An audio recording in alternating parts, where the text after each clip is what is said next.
Chapter 70, Leaving Jessan Kingdom. After leaving the mercenary union, Jian Chen walked towards the marketplace. With such a wide variety of goods being displayed, there was an equal variety of armed forces guarding it as people traded. With their presence, no one feared having their wares stolen. But when Jian Chen arrived, there were already people busily trading while others were streaming in and out of the area. All sorts of magical beasts were being ridden by the guards, though some of them were just regular horses. Horses were very common in the Tianyuan continent, but while they were the most common type of transportation, they were also the most mundane. At that moment, a peddler walked by Jian Chen's side with an armload of goods. Holding out his hand, Jian Chen asked the peddler, "Fellow brother, might I ask if you know of any traders leaving the Jessan Kingdom?" The trader looked at Jian Chen with suspicion before pointing towards a big caravan. "That caravan is preparing to leave the Jessan Kingdom." Jian Chen followed the youth's finger with his eye and saw 10 caravans grouped together.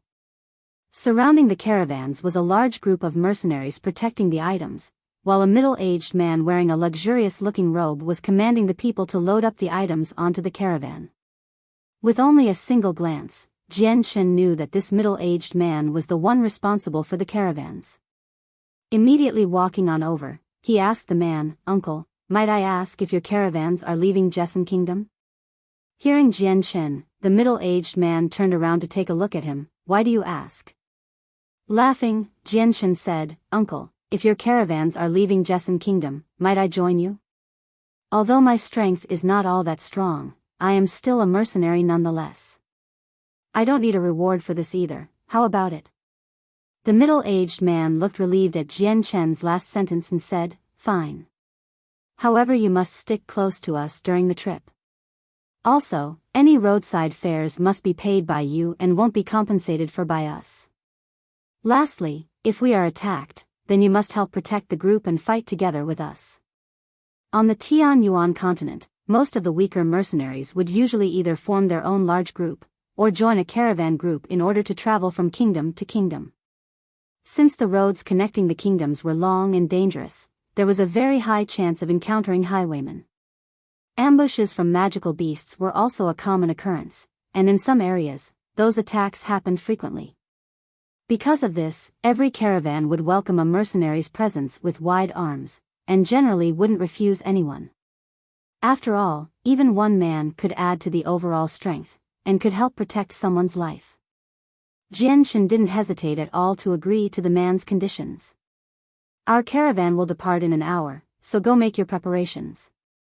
With that said, the man didn't pay any more attention to Jian Chen and resumed commanding the transporters to work. Afterwards, Jian Chen headed towards the White Cloud City stables and spent 50 gold coins to buy a single horse. Leading the horse back, he patiently waited for the caravan to depart. An hour quickly passed as Jian Chen mounted his horse and followed the caravans from behind. The mercenaries that were originally hired to protect the caravan sent many inquisitive looks at him, but none bothered to talk to him. Since there were 3 caravan groups that combined into one, there were naturally 3 groups of mercenaries. Aside from those 3 groups, there were also many mercenaries going by themselves. It was because of the unknown dangers that the caravans had to group together both themselves and their mercenaries, resulting in a total of about 500 people. It was even normal for one to recognize a familiar face. Soon they left the city gates. Although the caravan representative had a few bodyguards and mercenaries, he didn't stay at the gates for long, and immediately ordered the caravans to move out once the negotiations were over. One moment. At that moment, before everyone could move, an armored man came down from the city towers with a scroll of paper. The middle-aged man crossed the city gates and handed the scroll to one of the bodyguards. "Take this portrait and stick it to the city gates. Then find the best portrait master and send him to me. I want him to duplicate this portrait and post it everywhere in the city. If anyone can find the person described on the portrait, capture him, and if there's any resistance, kill him." "Yes, sir." A soldier took the scroll and immediately tacked it to the city wall. The picture on the portrait is a wanted criminal in the Jessan Kingdom. "Take a good look now, look for this person in every single city you stop at. By all means, you must not let the criminal get away. Do you understand? The man repeated with a commanding tone that could be heard clearly even from far away. As the bodyguard posted the portrait onto the city gates, everyone glanced at the figure on it. The person looked to be no younger than 16 years old, and no older than 20. Although the person looked very young, his looks were handsome and actually looked very lifelike despite it being a drawing. Whoever had drawn this portrait was a true master of art. After posting the portrait, the man waved his arm at the caravan representative. "That'll be all, you can leave now." With no further interruptions, the caravan began to move once more. However, the guards at the city gates had already went from 10 in number to 100. Every single one of them would check each person as they entered or exited the gates, and then compared them to the person in the portrait. When Jian Shen was about to exit the gates, he saw the portrait on the gates, and his eyes hardened. The person on the portrait was of his original appearance. Seeing this, Jian Shen couldn't help but feel some fear in his heart regarding the Huayan sect. This city had been countless of miles away from Lore City. He had only left Lore City yesterday and arrived at White Cloud City just last night. Yet not only did the Huayan sect perfectly capture his appearance onto a portrait, but they had also been able to quickly send out the portraits to a city thousands of miles away. This type of efficiency make any person quake in fear, and Jian Shen doubted that the Huayan sect had only sent out portraits to White Cloud City. Right now, he feared almost every single city within the Jessan Kingdom had warrants of his capture. Jian Shen secretly rejoiced at his decision to change his appearance, otherwise, he would have been hard-pressed to escape White Cloud City. As Jian Shen rode his horse forward, the two soldiers at the gates scrutinized him with a heavy stare. However, Jian Shen had already changed his appearance. He was completely different from before. If people who had been familiar with him wouldn't be able to recognize him, then how would some strangers be able to find out who he was? With no more hindrances, Jian Shen mixed in with the other mercenaries and departed from White Cloud City in a long line. The final destination for the three caravans was the neighboring country, Blue Wind Kingdom. But because the caravans had many precious goods in them, they were going at a slow pace. Although the border fort wasn't too far away, it would take them 2 or 3 days of walking to reach the border, and crossing into the Blue Wind Kingdom would require another half-month. Jian Shen looked at the grand caravan. It wasn't using regular horses to pull, but rather 4 Class 1 magical beasts specially bred for this purpose. Surrounding the magical beasts were a few mercenaries riding on top of their own magical beasts. None of them looked weak at all. The man Jian Shen had talked to earlier was there as well. It seemed that all of them were protecting the caravan as well. Jian Shen had quietly figured out that within the middle caravan was the boss, if not an important person. This was because this was a luxurious caravan, and still had 2 other caravans by its side. It took around 4 days for the group of caravans to reach the border fort, which was a long wall that spanned for countless of miles. It was 50 meters tall and 20 meters thick. From afar, this great wall looked like a long dragon that made people shake in awe. Jian Shen looked at the wall in front of him as the shade covered him. Under the protection of the wall, the setting sun was completely blocked, and the area in front of the wall was completely covered in darkness. This sight was enough to make people who had never seen this sight before shake in awe, as they felt like the wall was some frightening and profound force.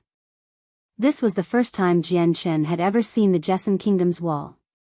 There was awe in Jian Shen's mind as he looked. In his previous world, he had seen many walls, but none of them could compare to this. The biggest wall he had seen was 20 meters tall, but this wall in front of him was 50 meters tall. It was like comparing an adult to a child. What a great wall! I can't even imagine how long it took for them to build a wall of this size. Jian Shen sighed in admiration. Hearing what he said, the mercenary riding right next to Jian Shen stifled his laughter. A wall of this size is normal in the Tian Yuan continent. Practically every kingdom has a wall of this caliber. The mercenary looked at Jian Shen and said, "If you haven't been to any of the 3 great empires, then let me tell you, each one of the walls have a height of at least 100 meters and a thickness of 50 meters. These small city walls can't even compare." Jian turned around to look at the mercenary who spoke to him. He looked to be around 20 years old and had a suntanned face. With his coarse leather clothes, the man looked to be quite ordinary.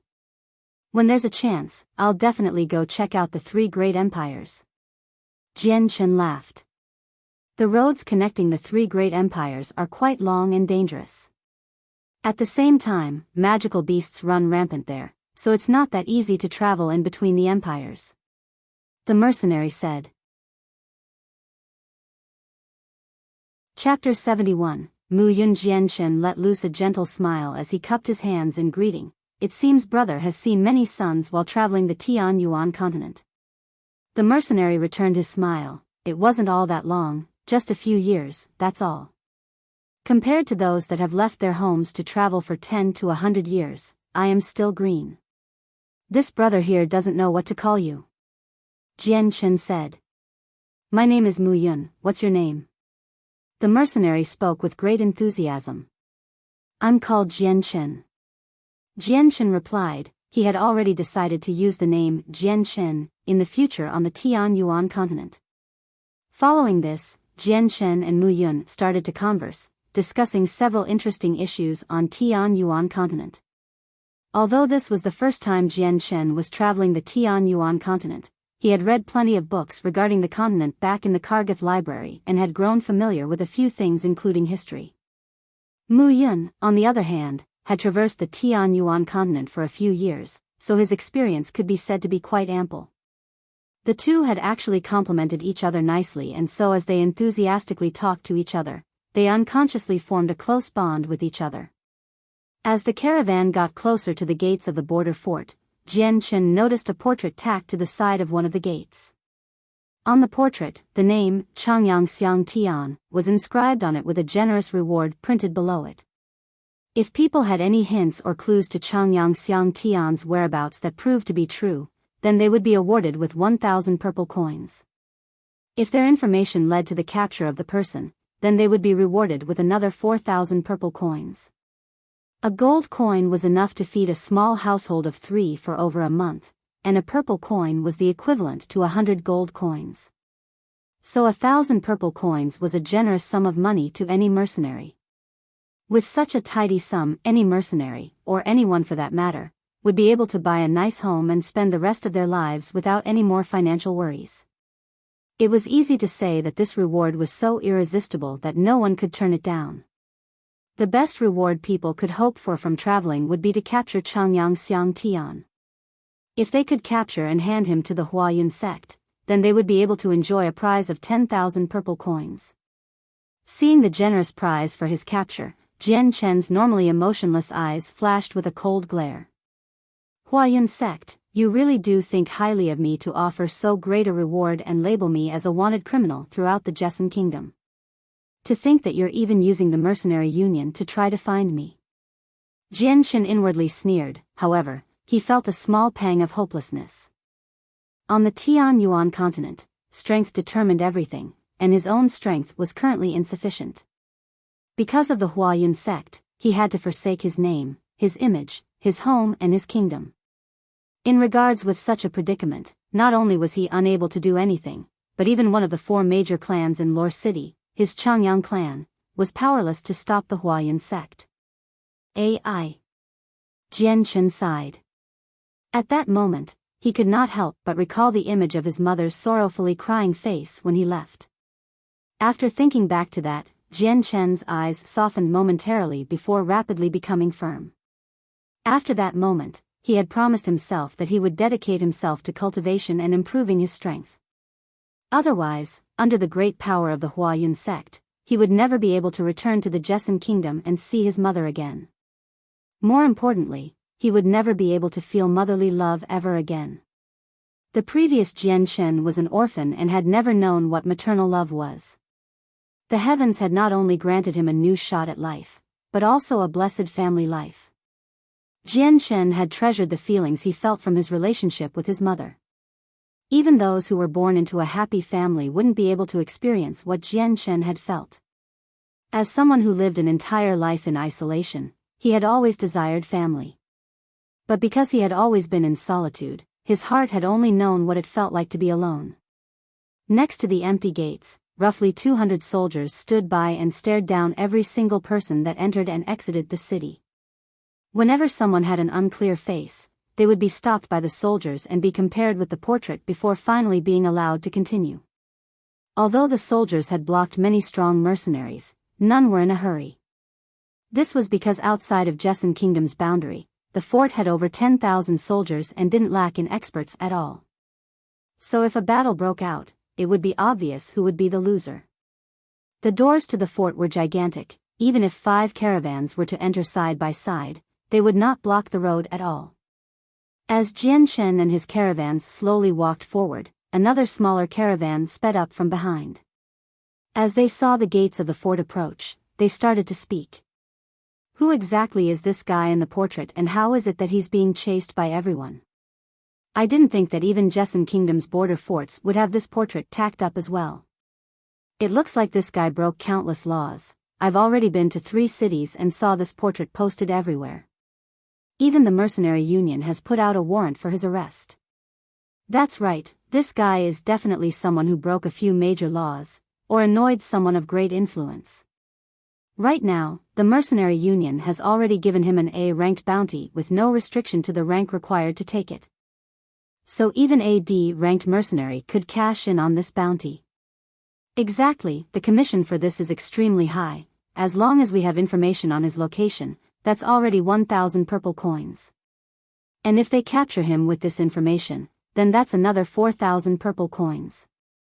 A few thousand is nothing. If we personally capture and bring him to the Huayun sect, that's 10,000 purple coins. 10,000 coins, the thought is terrifying. I wouldn't be able to spend 10,000 purple coins in a single lifetime. Hearing the merchants talk about the portrait, Mu Yun turned to Jian Shen and laughed. I don't know what type of crime this Changyang Xiang Tian committed in order to have the Huayun sect spend so much money to go after him, but it can't possibly be a justifiable sentence, since the portrait there says he is only at the level of a primary saint. How strange, how could a primary saint garner so much hate from the Huayun sect? Could it be that this Changyang Xiang Tian got caught peeking at the Huayun sect's daughter while she took a bath? Hearing Mu Yun talk, Jian Shen could only laugh.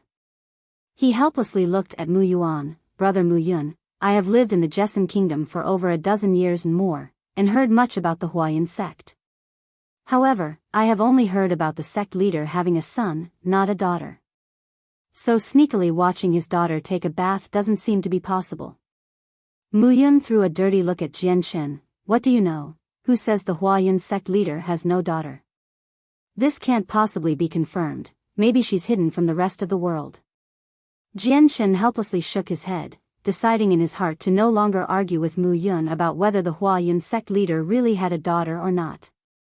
The caravan didn't run into any obstructions at the fort, and Jian Shen's appearance easily passed through without trouble. No one could tell his looks were fake since Jian Shen was an expert of disguise, so even though he had only used a few common herbs, his disguise was flawless. Moreover, this disguise technique was something that was passed down to Jian Shen as he wandered about in his previous world. It looked simple, but was actually quite profound, and couldn't be learned easily. In this world, this type of method was not yet invented, so it was natural no one would think twice about it. As long as his face didn't tear up, then no one would be able to find out. After passing through the border fort, they were greeted with plains that stretched farther than the eye could see. There were very few people, and the road only had a few caravans on it. This was the road that was not under any control from the kingdoms, and was just an unregulated chaotic piece of land. Robbers and bandits roamed around these parts, so caravans generally grouped together with others and hired strong mercenaries to protect them. This stretch of land was very large as well. A single day of traveling only got them a quarter of the way there. If they wanted to reach the Blue Wind Kingdom, they would also have to pass through a mountain range to get to the border fort. With the speed the caravans were going, if they wanted to reach the fort, they would need at least 10 days.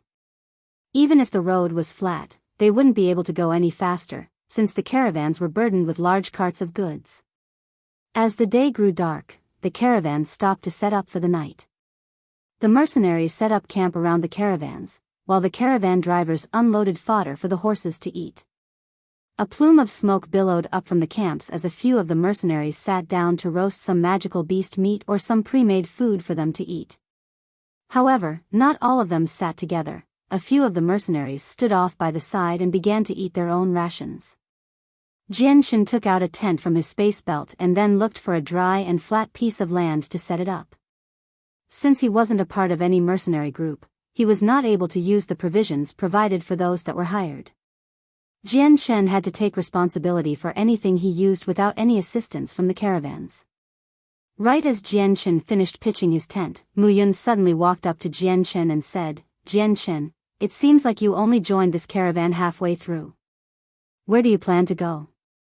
Jianshan nodded and said, "I want to go to the Blue Wind Kingdom."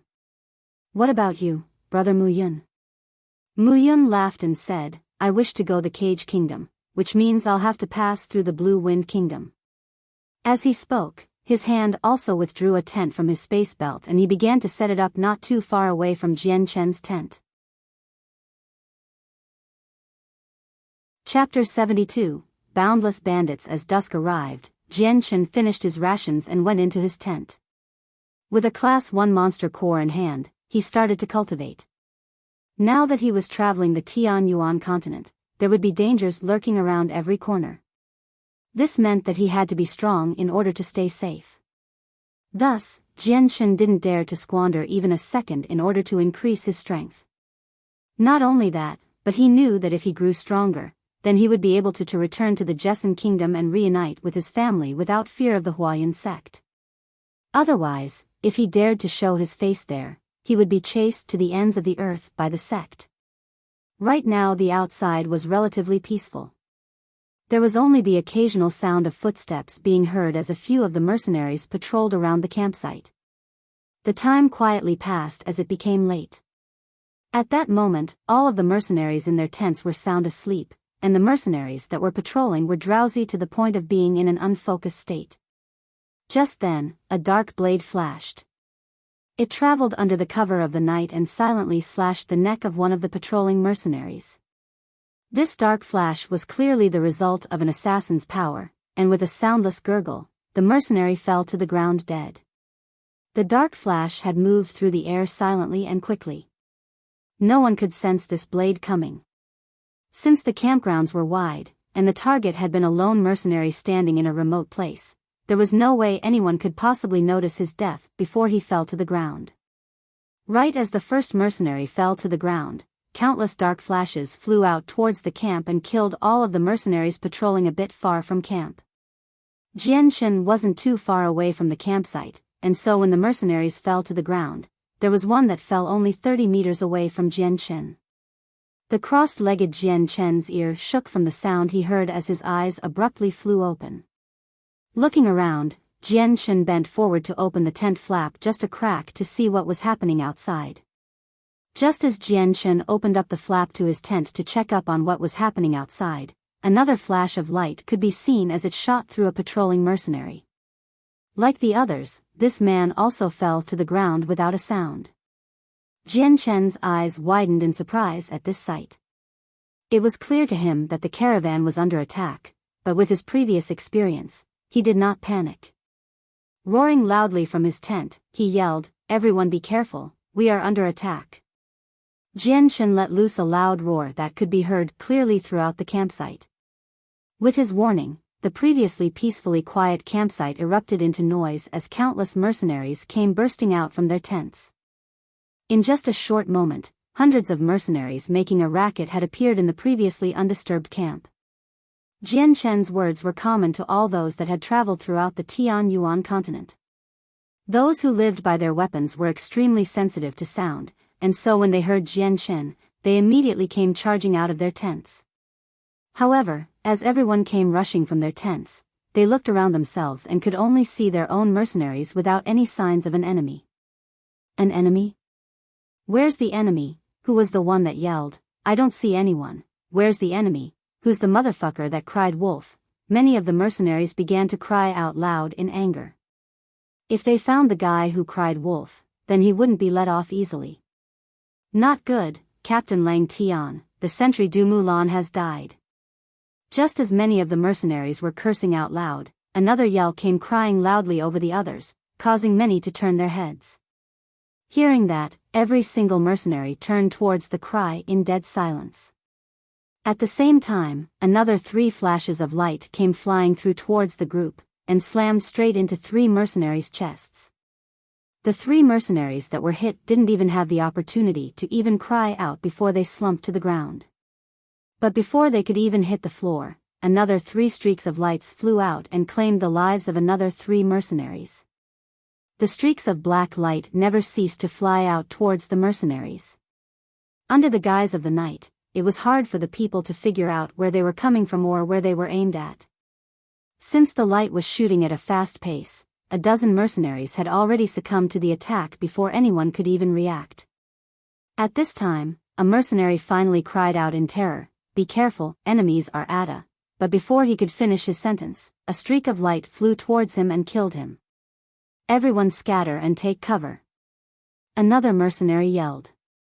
It was a large middle-aged man with a scar on his face. 2 red hammers materialized in his hands as he charged towards the direction of where the attack came from. "Captain Lang Tian, be careful." Watching the man charge towards the direction of the enemy, many of the mercenaries cried out in concern. As the man charged ahead, a few dozen of the stronger mercenaries began to follow his lead, and started to rush towards the source of the attacks. But the streaks of light continued to fly out. This time they had changed targets and began to hit those mercenaries that were starting to come towards them. Although this was a hasty charge without knowing all the information, these dozen mercenaries were not weak. The still charging Captain Lang Tian swung out with his twin red hammers and lit up the area around them like a striking lantern. As he saw 2 flashes of light head towards him, Lang Tian sneered and swung out his hammers, smashing them away from him. As the 2 hit each other, Lang Tian's hammers completely smashed through the rays of light. Silently, the light disappeared. Although they were strong enough to take another person's life, they weren't strong enough to withstand an actual attack. The mercenaries behind Lang Tian weren't weak either, and without fear, their saint weapons began to form and destroy the black lights that were aimed at them. At that time, another situation had occurred. An ear-piercing whistle broke the silence. As the mercenaries turned their heads towards the sound, they could only see a large concentration of arrows flying at them, like a swarm of locusts. Seeing the amount of arrows, a few dozen of the mercenaries immediately stopped their charge and took cover. Ding ding ding ding, the arrows immediately landed against their saint weapons, creating a cacophony of sound. Lang Tian and a few other mercenaries didn't bother to stop their charge. Faced with the storm of arrows, many of the mercenaries only snarled loudly and used their saint force to completely enwrap themselves. Although the layer was very thin, its defensive power was extremely strong. These arrows were shrugged off as they fell to the ground, completely unable to pierce through the protective layering. "Fellow brothers, let's kill." Just as the mercenaries were about to follow the initial charge into the enemy grounds, a clear voice shouted out from the darkness of the night. The cry shook the heavens, and with it came a faint, dark shadow rushing towards the mercenaries. "The bandits have come out, ready your arrows." Within the mercenary camp, a mercenary cried out to warn them as many of them started to notch their bows. Aiming at the blurs, they waited for the right distance before they fired. Jian Chen stood on the outskirts of the battle, his eyes hardening as he looked at the incoming shadows. Although they were still relatively far from the campsite and the night had rendered visibility to almost zero, Jian Chen could count out a few hundred shadows. This number wasn't any lower than the mercenaries' own number. Moreover, with the recent storm of arrows, a few of the mercenaries had been killed, further decreasing their numbers. Fire. By this point, the bandits had already entered firing range. With the command of one person, the 100 arrows were released into the air by the mercenaries and flew towards the bandits with an ear-piercing whistle. Amongst the bandits were a few strong ones, but the majority of them were fairly weak, and so a few dozen of them fell victim to the storm of arrows. 3 more streaks of light came flying out silently from behind the bandits and took the lives of 3 of the mercenary archers. Those 3 streaks of light left small finger-sized holes in them as they fell to the ground. The frequency of the streaks of light was high and always came in groups of 3. In a short while, a total of 9 archers fell dead.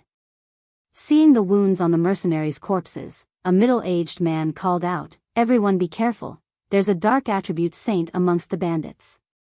As he spoke, another 3 rays of light came flying out towards the man that had just spoke. The middle-aged man was by no means weak. His face hardened as a shiny axe appeared in his right hand, which he then used to chop the streaks of black light. Bang! The streak of black light clashed with the middle-aged man's axe, causing a giant explosion of sound before they disappeared. The man shook slightly as his face hardened. Damn it, the enemies have 3 dark attributed saints who are specialized archers. In this area, only the boundless bandits have this type of power. Vice Captain Liu, what are you saying? Could it be these are the boundless bandits? Good heavens, these are the boundless bandits. What a disaster, to think we came across the boundless bandits. Chapter 73, Boundless Bandit, 2. Upon hearing the name Boundless Bandits, every mercenary's face fell. Boundless Bandits. Jian Chen's eyebrows furrowed together. He wasn't very familiar with this bandit group. When he had read the books in both Changyang Mansion and Kargath Library, the only thing he was able to learn about the Boundless Bandits was that they were a very strong bandit group that had existed for 200 years already. The Boundless Bandits were a strong group from the very beginning. They wandered about the borders of several kingdoms and were any caravan's worst nightmare. The Boundless Bandits were ruthless, and whenever they robbed merchants, they never left any survivors. Countless mercenaries died due to the Boundless Bandits, and the Boundless Bandits had occasionally attacked many villages and even some minor cities. In the past, 2 Class 3 cities had been plundered by them, and a Class 2 city had suffered tremendous damage from them.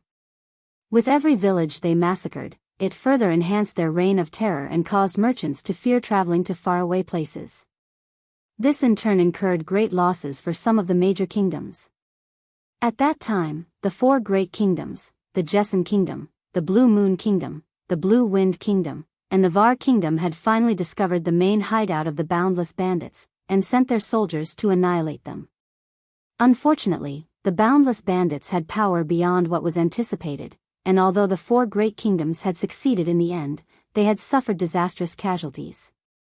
After a few unsuccessful attempts, the 4 great kingdoms each sent their strongest expert to fight the Boundless Bandits at their main base, Boundless Mountain.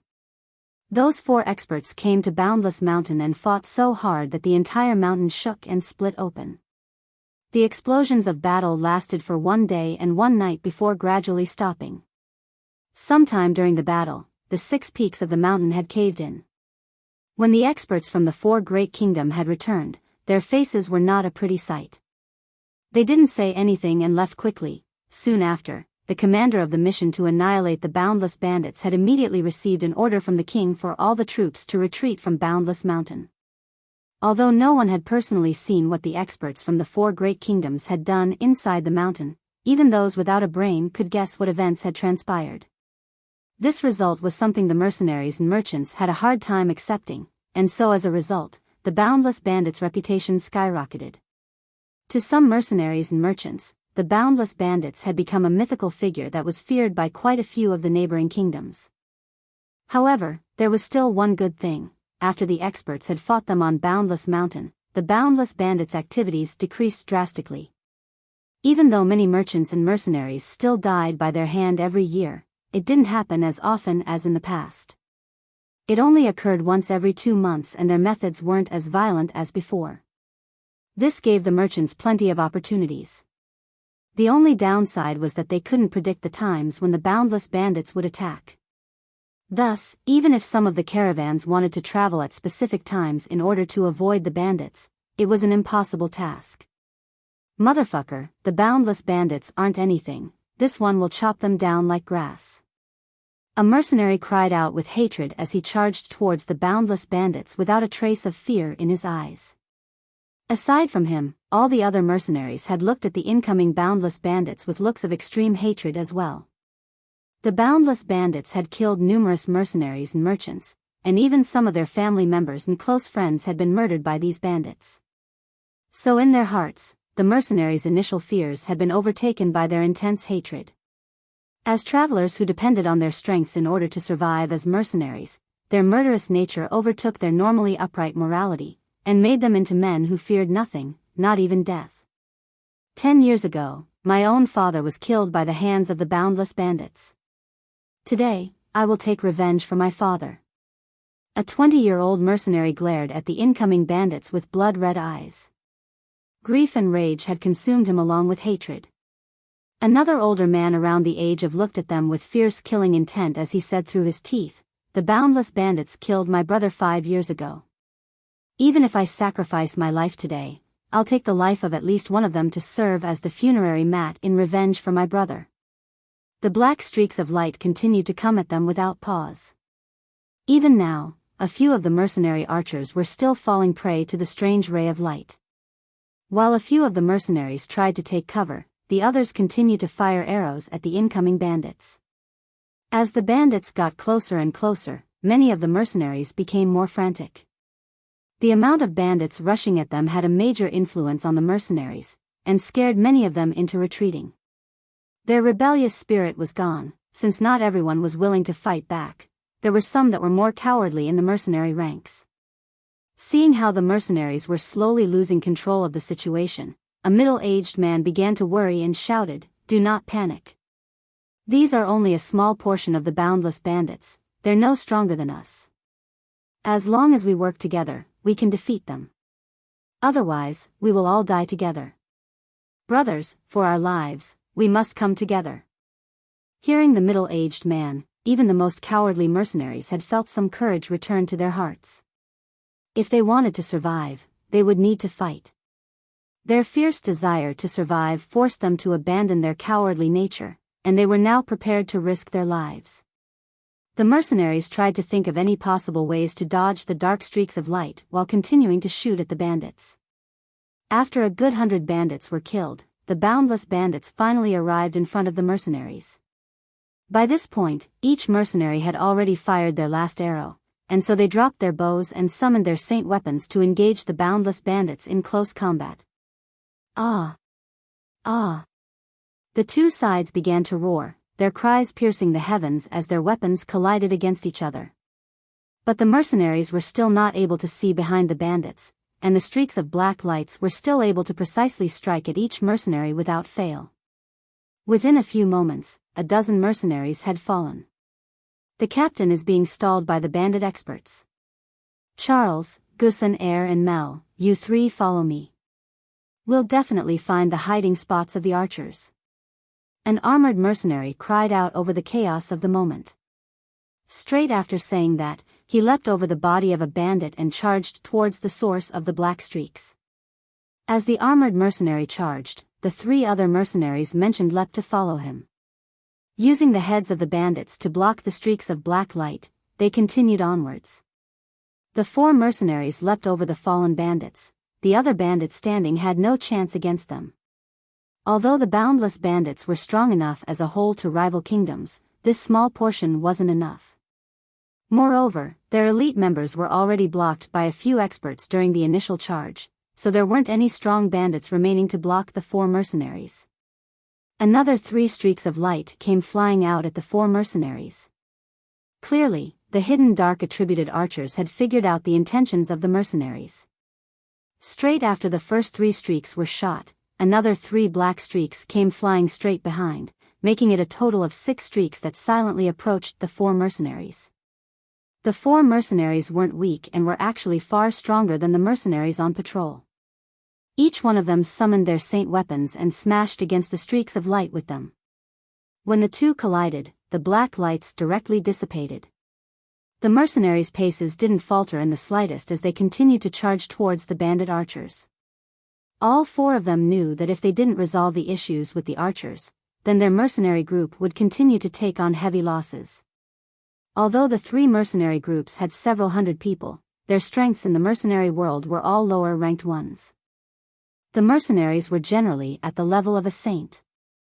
Those who were a great saint were very few. There were only a few great saint masters in this group, the 3 mercenary captains and the vice captain. However, the four of them were currently engaged in battle with the experts on the bandit side, and did not have time to find the archers. The moment the four mercenaries escaped from view, the streaks of black light stopped as well. Whether or not they had taken care of the archers, they at the very least had gained some precious time for the mercenaries. After all, the black streaks of light were detrimental to the mercenaries, since they couldn't be easily seen under the night. Their travel speeds were also extremely fast, and so the weaker mercenaries would have no way of spotting the lights. With the hidden danger gone, the mercenaries no longer had to protect themselves from any long-ranged attacks. They could now fight against the bandits with 100% of their power and tear them apart. By this point, every single mercenary threw away all fear they had for the boundless bandits. For the sake of surviving, all of them were using their utmost efforts to kill the bandits, only hoping to end up victorious. The battle rose to an ear-deafening point as saint weapons clashed against each other and blood splashed everywhere throughout the battlefield. As the war went on, dozens of people from both sides fell victim to the other side. Jian Shen had also entered the battle, despite using only his saint power. However, his formidable fighting strength was definitely enough to shock anyone.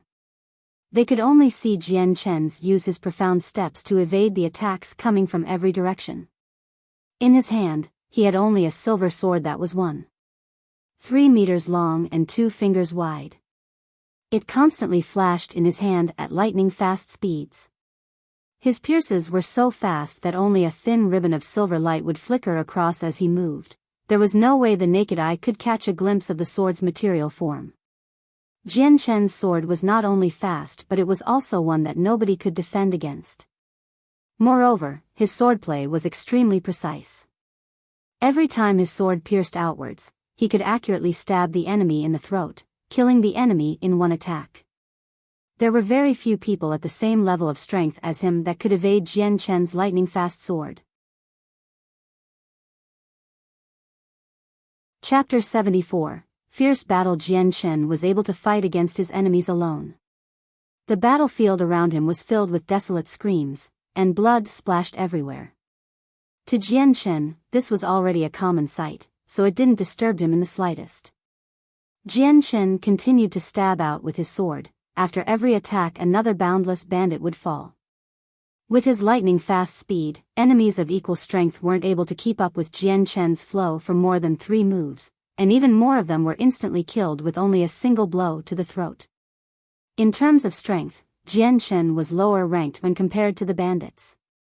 However, when it came to killing bandits, no one could compare to Jian Shen.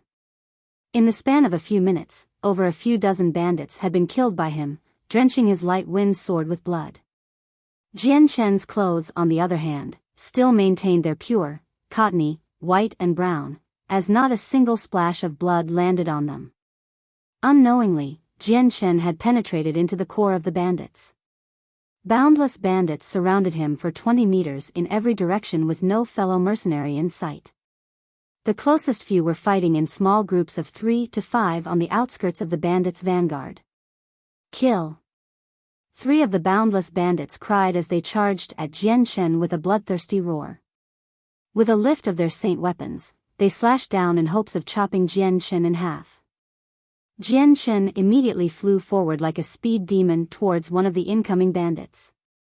His light-wind sword flashed with a blood-red color as it shot towards the bandit's throat. Jian Shen was an expert with the sword. When he made his move he did it fast. The bandits had no time to react. He could only see the bloody flash come towards his neck, then the next thing he knew, he couldn't breathe. It was almost as if something was blocking his throat, so he couldn't yell either. Immediately, a trickle of blood came flowing from his neck as the bandit fell to the ground without making another sound. Even in his final moments, the bandit didn't realize that he was dying. Perhaps he didn't even know his throat had been pierced by Jian Shen's sword. Because Jian Shen's swordplay was so fast, the bandit didn't have time to react. Moreover, the blade was so thin that he did not even feel pain from the stab. Even after the light-wind sword had pierced the bandit's throat, Jian Shen didn't stop moving. The other 2 bandits had already gotten close, readying their weapons to slash down towards him. Facing the 2 bandits who were preparing their weapons, Jian Chen did not look panicked at all. With a calm face, he grabbed his sword and used the profound steps to approach the two bandits at rapid speeds. At the same time, the blood-red sword in his hand lashed out and stabbed one of the two bandits in the throat. The light wind sword met no resistance as the stabbed bandit didn't react at all. It pierced deeply through his throat, and with a fluid motion, Jian Chen pulled it out and stabbed the third bandit as well. Every single stab from Jian Chen had been extremely fast. The naked eye wouldn't be able to keep up. No one would be able to avoid his strokes, and so the third bandit would definitely not be able to survive a blow to his throat either. To Jian Chen, killing people was already as common as breathing. Seeing the life escaping from people was nothing uncommon, and he never hesitated over taking a bandit's life. And so the light wind sword continued to fly out towards the bandits. Amongst the fierce clash, no one was safe from this battle. Even the caravan drivers who weren't saints were grouped together with a few mercenaries fending off the bandits. The battle was causing both sides to rapidly lose numbers. Both the bandits and the mercenaries suffered from disastrous casualties. Aside from Jian Chen, who was still completely clean of blood, everyone else was drenched in it. Some were covered head to toe in both blood and wounds. Although the bandits had a higher number of people than the mercenaries, their strength and teamwork were lacking in discipline in comparison to the mercenaries, who had spent a good portion of their time with each other. So when the two fought, despite having superior numbers, the bandits were fighting on equal grounds with the mercenaries. Jian Chen continued to travel back and forth as he dodged attacks from all directions, while stabbing out with his bloody light wind sword towards each bandit's heart and throat. Almost each move was a fatal blow, and for those who did not get hit in one of those two areas, Jian Chen's sword still left severe injuries deep enough to see bone. None of the bandits around him had any way of fighting back against Jian Chen. Most of them couldn't even see his sword move. Whenever the bandits slashed with their weapons, at the most crucial point, Jian Chen would evade the swing. Before they could understand what had just happened, they would all fall to the floor dead. The amount of bandits killed at Jian Chen's hands was growing in number. Gradually, all of the bandits were starting to recognize Jian Chen's strength, and began to distance themselves from him. After all, in such a tense situation like this, no one was willing to send themselves to die that foolishly. Your Grace has such amazing skill, allow me to test it out. At that moment, a deep voice growled out before a cyan-colored ray of light shot towards Jian Chen rapidly. Feeling the energy leak away from the cyan streak of light, Jian Chen's face changed suddenly as he realized this newcomer was very strong. The enemy was so strong, in fact, that Jian Chen did not dare to go head-on against him, otherwise he would take on serious injuries. The cyan streak of light traveled quickly through the air. In a flash, it had already reached Jian Chen. At that moment, Jian Chen's face hardened, as he immediately focused his body to the extreme and leapt to the side to dodge it. The attack had brushed against Jian Chen's shoulder before slamming into the ground with a loud bang, leaving behind a huge hole. Jian Chen immediately retreated 15 meters away from his enemy, before stopping to take a look at the hole in the ground, then lifting his head back up. In the night, Jian Chen could make out the figure of the one that had attacked him so fiercely. Seeing his attacker to be around 30 or 40 years old male, Jian Chen didn't think the man was sturdy looking at all. His plain-looking clothes caused the man to appear extremely ordinary. If the man didn't have his right hand raised up to its full height with a cyan-colored guandao in his hand, he would not look threatening at all. Nothing about him was remarkable enough to draw a person's attention towards him. Guandao. While Jian Chen was measuring the male in front of him, the man was calmly staring back at Jian Chen while saying, "You're quite strong, so your opponent has to be me." He looked at Jian Chen with an even stare. It seemed as if Jian Chen was the only one in his eyes right now. The man seemed to completely ignore the screams and shouts ringing out around them. Jian Chen's vision slowly swept his surroundings. The man stood in a position amongst the bandits that clearly stated his status wasn't low. Although there were still plenty of bandits around Jian Chen, once they had seen the man fight against Jian Chen, they had all started to drift towards other mercenaries to fight. Jian Chen's face changed as he realized that this would be the first life or death battle he would be involved in ever since his arrival in this new world. Despite being a veteran of over 100 battles, and having confidence that he was unrivaled in the ways of the sword, Jian Chen was not at all sure that he would be able to land a killing blow on this new person. Based on the man's previous attack, the man's strength was stronger than his own, and since the man's attribute was wind, his movements wouldn't be any slower either. The middle-aged man looked at Jian Chen and slowly brought his guandao higher into the air. The blade of the guandao enwrapped itself in a cyan glow as the wind slowly revolved around the man. Taking note of the man's movement, Jian Chen's focus reached its peak as he prepared himself. Even if he were to use the profound steps, his enemy's strength was far too strong, and with his wind attribute Saint Force that made him specialized in speed, he didn't dare find out what the outcome would be. Ha! Suddenly, the man shouted loudly and dashed forward at a mighty speed towards Jian Chen. The middle-aged man's speed was almost terrifying, and in the blink of an eye, the guandao was almost invisible as it swung down onto Jian Chen's neck. Jian Chen's head tilted to the side as the guandao swept past his head. As the blade came downwards, a few strands of hair were cut from Jian Chen's head. As Jian Chen's head bent to one side, he leaned his body forward and immediately strided out. Rapidly closing in onto the man, his light wind sword flashed with a bloody red as it lashed out like lightning towards the man's heart. Against the stronger male, Jian Chen was pulling out all of the stops without hesitation. Jian Chen's speed was so fast that it was his current physical limit. In the blink of an eye, the light wind sword had already hit the middle-aged man's stomach. The tip of the sword immediately became wrapped in sword chi as it pierced through the man's body. Seeing the tip of the sword pierced his body, the middle-aged man's expression suddenly changed to one of shock. However, the middle-aged man reacted soon afterwards, and the strong Saint Force from within him had been drained. The ultimate form of a weapon being to able to fiercely attack and defend at close range was important.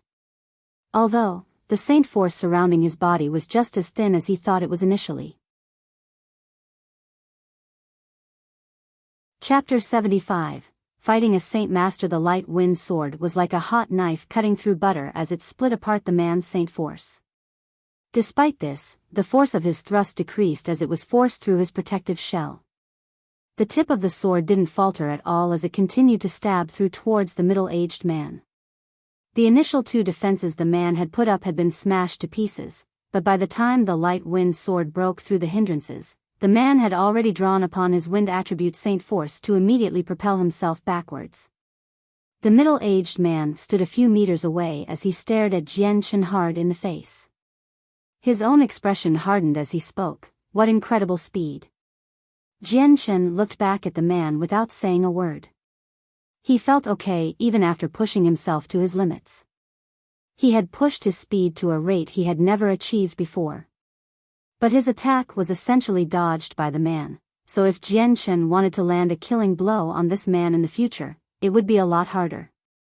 After all, the man's strength was not weaker than Jian Chen's, and he was also a wind attribute saint. He would definitely specialize in speed. In other words, it could be said that against this middle-aged man, Jian Chen had lost any type of advantage. Regardless of how exquisite his swordplay was, if it wasn't faster than the opponent's reaction time, everything would be of no use. In addition, since there was a great difference in their strengths, Jian Chen didn't dare to fight the middle-aged man at close quarters. Your strength has already reached Saint Master, right? Jian Chen asked, his gaze fixed on the middle-aged man opposite of him. The man didn't bother to hide his shock. Correct, my strength is at the middle Saint Master level. After saying that, he broke off from talking before looking at Jian Chen with an odd stare. Your strength on the other hand isn't all that strong, and neither is your wind attribute. Your speed just now wasn't slow at all though, so I'm not sure how exactly you reached such a speed. The man said in a curious tone. Right now his mind really wanted to know the answer. As a person with the wind attribute, if he was beaten in any other aspects, he wouldn't have thought much about it. But in terms of surpassing him in speed, this raised a question that he couldn't easily give up on solving. Jian Shen had beaten him in speed while having much less strength than him and without having a wind-attributed saint force, so the man couldn't help but be curious. My apologies, but I have no comment about this question.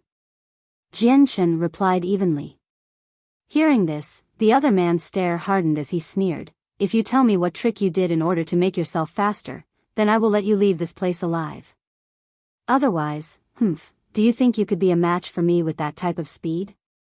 Whether or not I am able to keep up, why don't you come and see? Jian Shen replied to the man's threat. Jian Shen wasn't scared, on the contrary, he was now fully prepared to fight as he clenched the still bloody light wind sword. It continued to emit sword qi from the tip of the blade, and it surrounded Jian Shen's entire body.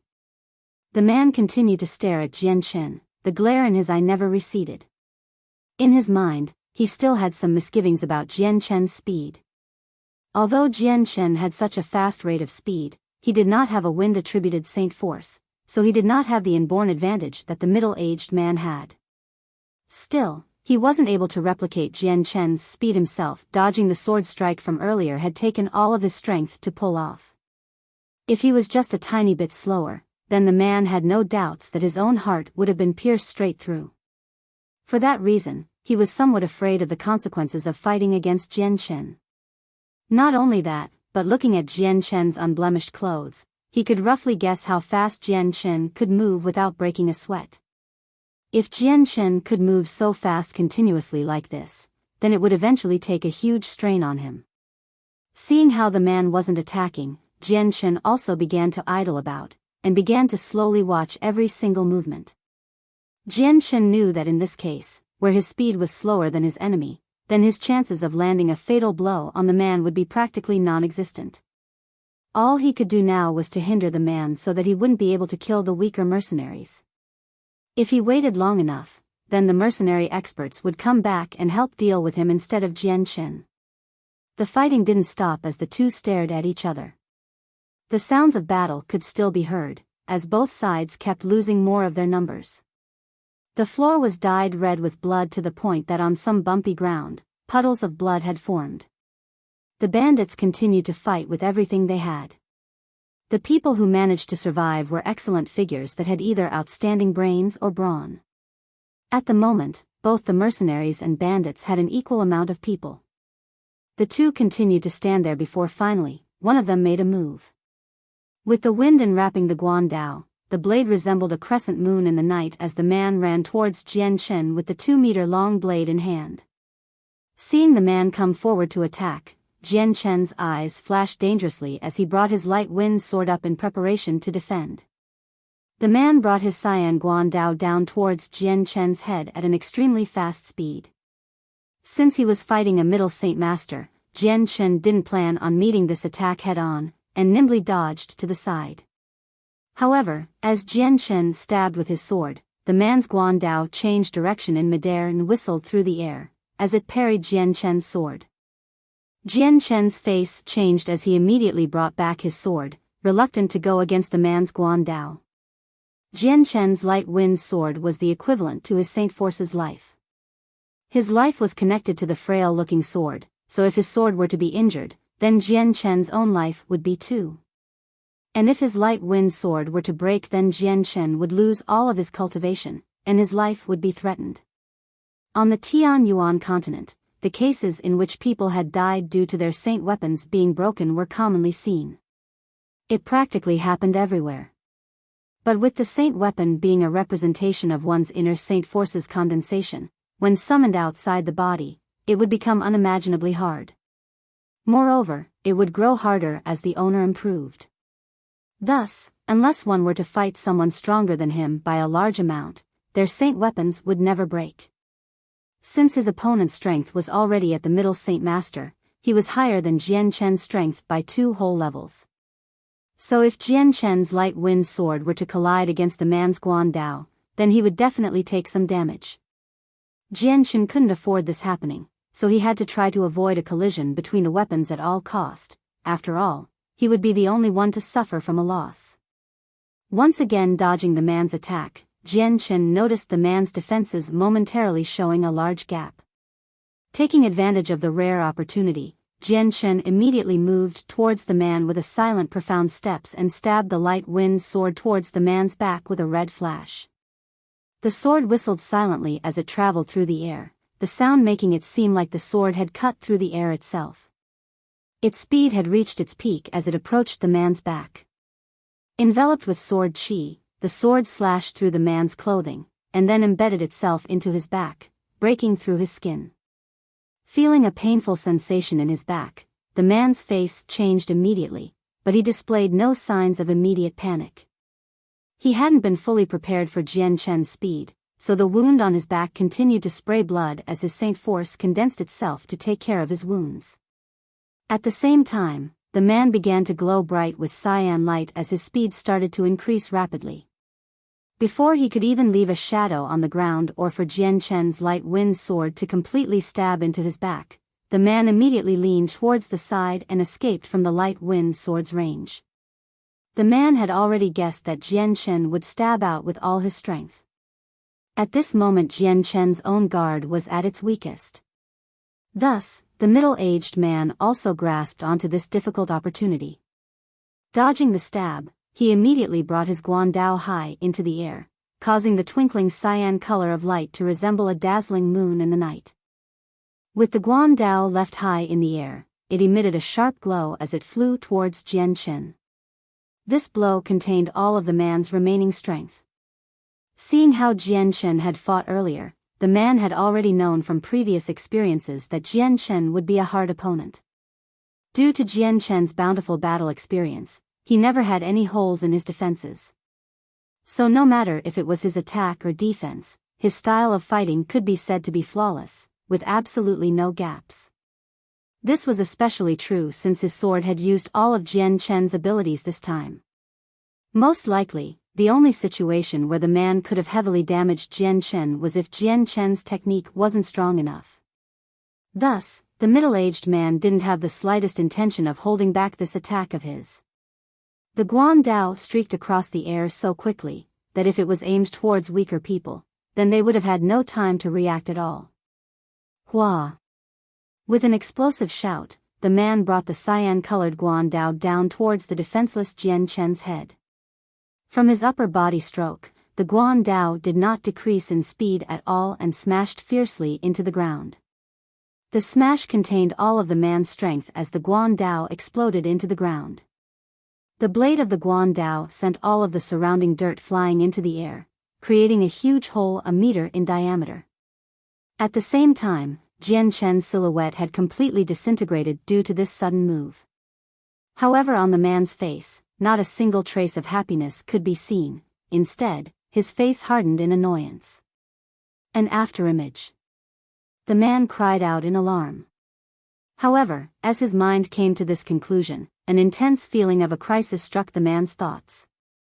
Without hesitation, the man leapt towards the side with his natural reflexes, simultaneously picking up his guandao from the ground and blindly swinging it behind himself. Ding! A loud sound could be heard as the man's guandao swung back and suddenly collided with the Jian Chen's bloody sword. Just as the sword and guandao collided, Jian Chen's face suddenly changed. He immediately paled as he felt an intense churning sensation in his stomach, and he immediately retreated. Chapter 76, Using Tai Ji against the enemy. Jian Chen retreated 20 meters before stopping. There was no longer an easygoing look on his face. Instead, he was now deathly pale. There was just too much of a difference between their strengths. Jian Chen could only compete on even ground in terms of agility, but he had just taken a huge loss from the collision between their saint weapons. Although it hadn't done too much damage to him, the middle-aged man's Saint Force was many times stronger than Jian Chen's, and that blow alone had caused his light wind sword to transmit a huge shock wave which caused some minor internal injuries. The man steadied himself as he stared down Jian Chen. This had been the third time he had nearly taken damage, so he didn't dare belittle Jian Chen anymore. Although Jian Chen was weaker than him, he was relying on a speed that was faster than the man's own. This was a major threat to the man, and he had acknowledged that Jian Chen was stronger than someone of the man's level. However, as he looked at the state Jian Chen was in, he suddenly understood what had just happened and began to laugh. "Brat, I admit that you are very fast, but your strength is just far too weak." Without even waiting for Jian Chen to catch his breath, he immediately flew forward with his 2-meter-long guandao ready to cleave him in two. Because of the collision between the light wind sword and the guandao, Jian Chen had suffered some damage. Since his opponent was 2 levels higher than himself and had reached middle saint level, the impacts of these light injuries were fatal. After all, Jian Chen had been able to use the profound steps to fight against his opponent during his peak state only. But now that he was in an injured state, he was no longer capable of being so nimble. Dodging attacks had already expended his energy. As the man continued to exchange blows with Jian Chen, he had realized that the threat Jian Chen originally was to him was slowly decreasing, causing his guard to similarly slacken.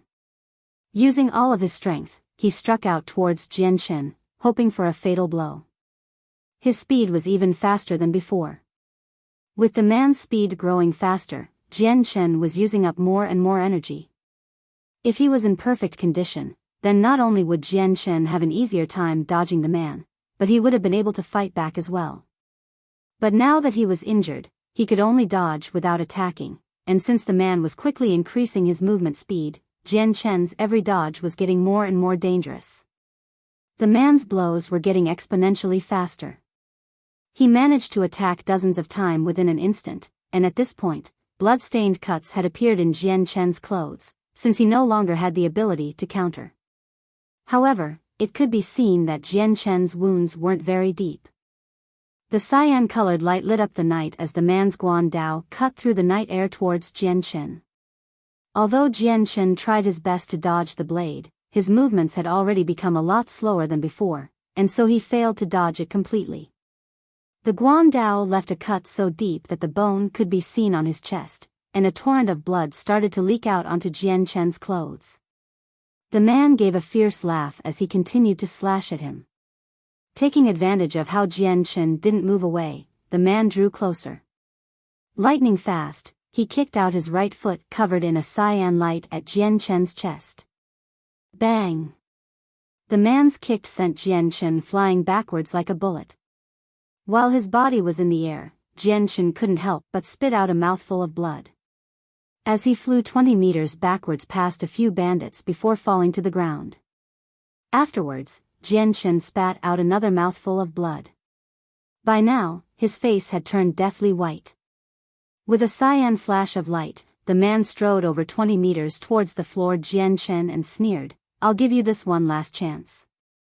If you tell me whatever secret it is that made you so fast, then I'll spare your life. If not, then you will die." The man's eyes flashed with blazing curiosity, and his heart raced at the thought of becoming faster with Jian Chen's technique. To a wind-attributed person, speed was an extremely crucial thing to him. Although he didn't dare to think that his speed would reach a new level, he was certain it would improve his strength and increase his position within the boundless bandits. Thinking about this, the man felt extremely excited. He trembled almost as if he was angry, but he was actually stirred up from his emotions. Jian Chen wiped away the blood from his mouth and slowly stood back up as he glared at the man with an icy look.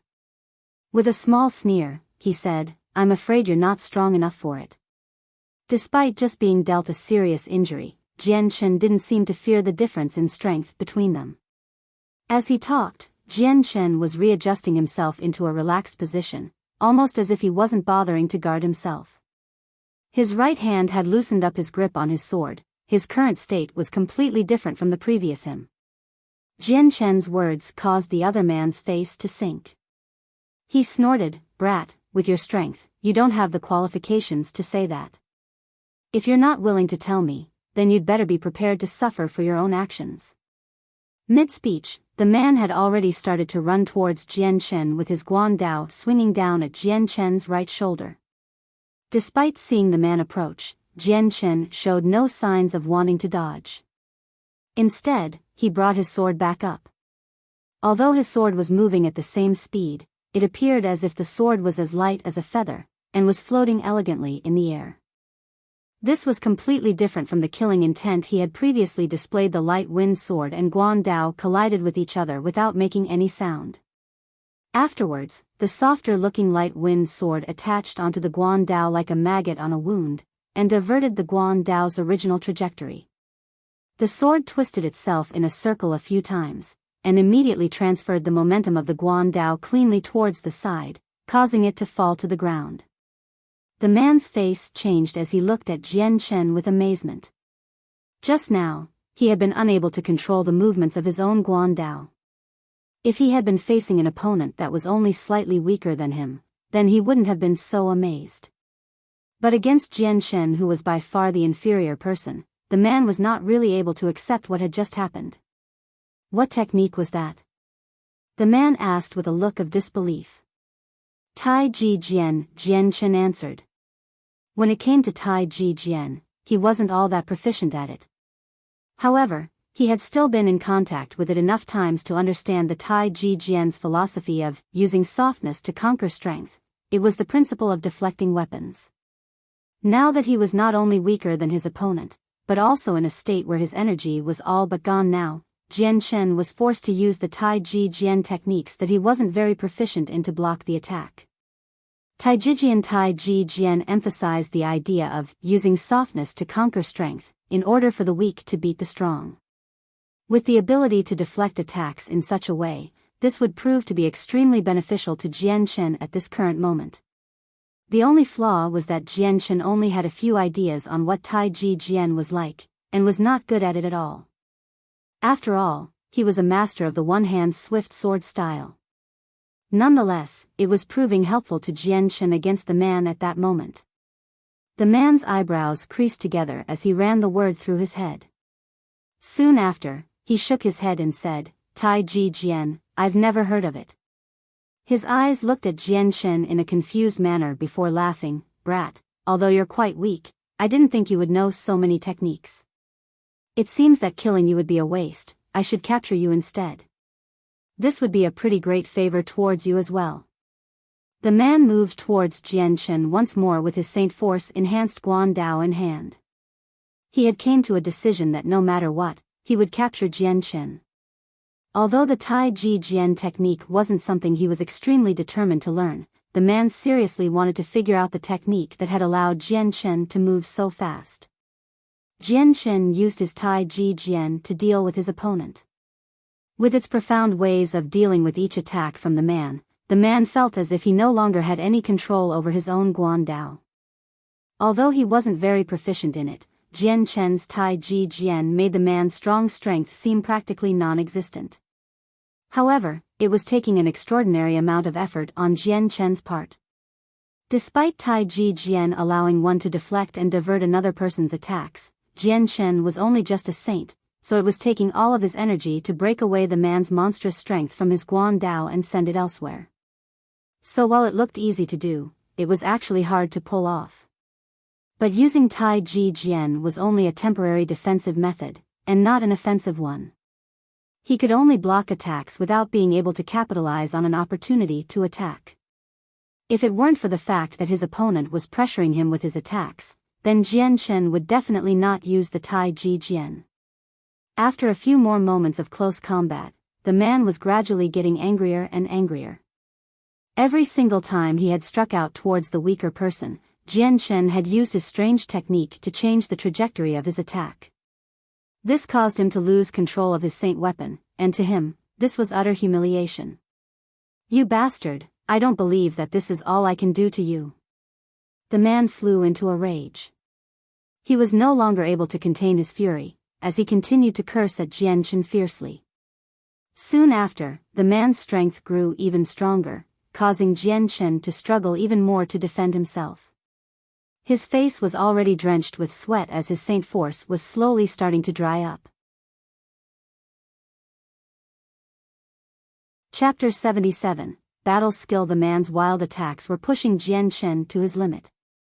After all, Jian Chen was still using all of his might to use his barely proficient knowledge of Tai Ji Jian to deflect the man's moves. Each time Jian Chen had blocked and diverted the enemy's Guandao, a large part of his Saint Force was used up. With the both of them fiercely fighting it out, they had already used up more than half of their Saint Forces. Since Jian Chen had a serious gash across his chest, he was starting to feel quite weak as time went on, even just blocking was getting harder now. Jian Chen's beginning saint strength was able to contend with a middle saint master thanks to his higher expertise with the sword and his past experiences from the countless number of battles he had been in his past life. If it was another person with Jian Chen's strength, then it would be hard to say if they would be able to last 10 rounds against the man's storm-like blows. After all, the difference between a saint and a saint master was huge. There were at least 2 levels separating the two. The cyan-colored blade ripped through the air once more as it slashed down towards the light wind sword. At last, Jian Chen wasn't able to deflect the Guandao's frightening power, and his sword was sent recoiling backwards. While the light wind sword wasn't hurt in any way, it had been forced back into Jian Chen's chest with a loud bang. The crash caused Jian Chen to be sent flying backwards 10 meters, before falling onto the ground. He spat out yet another mouthful of blood, filling the sky with droplets of it. "Brat, I can tell that you don't even have the energy to escape from my blows now. Just be obedient and come along with me." The man sneered. Without waiting for Jian Chen to answer, he moved once more, and in a flash, he appeared 10 meters ahead where Jian Chen was. He reached out, and grabbed at Jian Chen's neck with both hands. Coldly looking at the man come closer with his hands outstretched, Jian Chen's eyes flashed with a dangerous glint as he inwardly sighed, "Seems like I have to use my last resort." The last resort was Jian Chen's ultimate life-saving skill. It was the one skill that only he within the Tian Yuan continent would know, the Soul Sword. The Soul Sword was learned back when he had fought against Dugu Qiubai a long time ago. At his moment of death, he had made a breakthrough and learned this supreme skill. Yet, just as Jian Chen was about to use his ultimate skill in this predicament, a bright red glow of light suddenly filled up the night sky. It headed towards the middle-aged man, who was currently about to capture Jian Chen.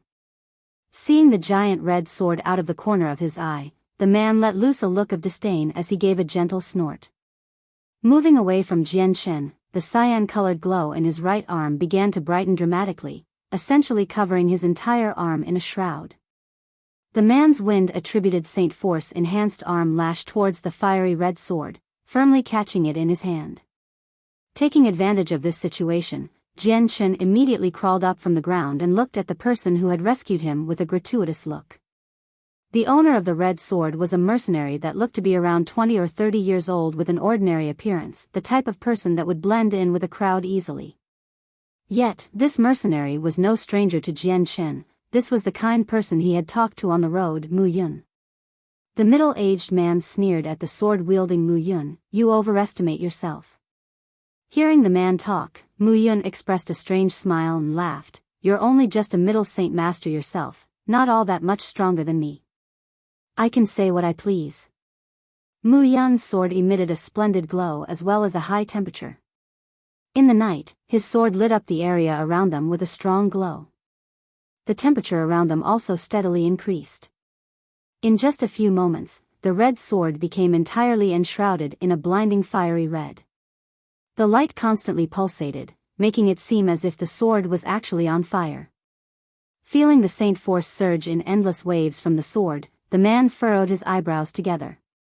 He let go of the blade, and then fiercely slammed his hand against the blade. Bang! Receiving the energy-filled blow from the man, Mu Yun's sword was sent towards the side. But with Mu Yun's battle experience, he took advantage of this sudden movement to whirl around. The sword traveled in a circular motion as Mu Yun immediately slashed at the man once more. "Since you want to die, I'll grant you your wish."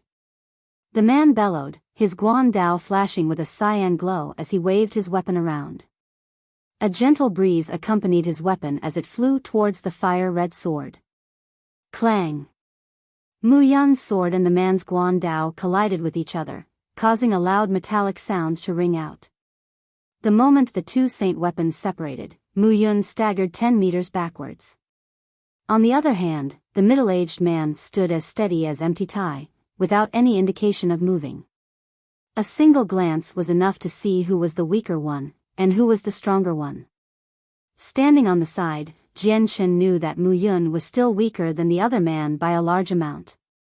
However, Mu Yun was still stronger than himself, and by Jian Chen's estimates, Mu Yun's strength should put him between a middle great saint or a peak great saint.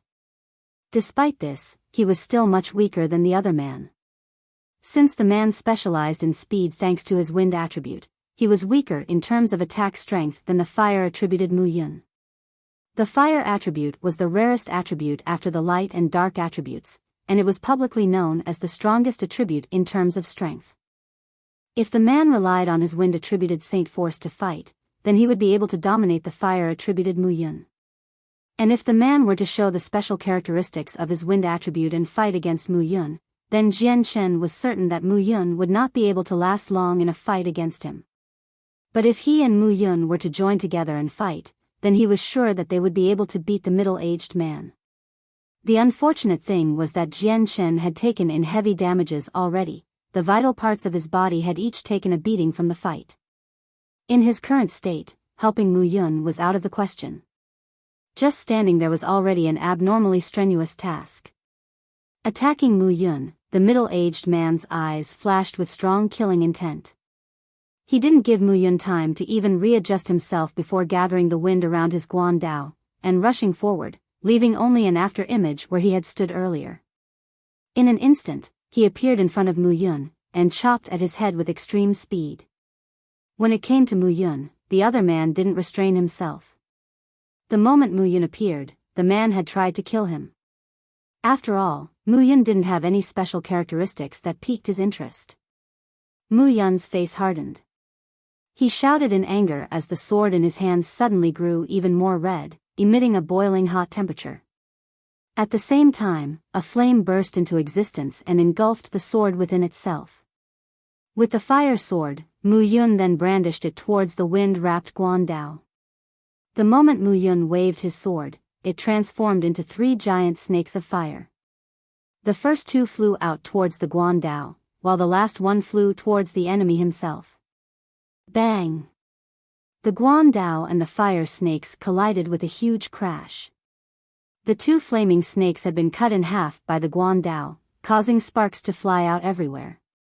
If one were to look at it from far away, the sight looked like it was a flower that was getting ready to bloom.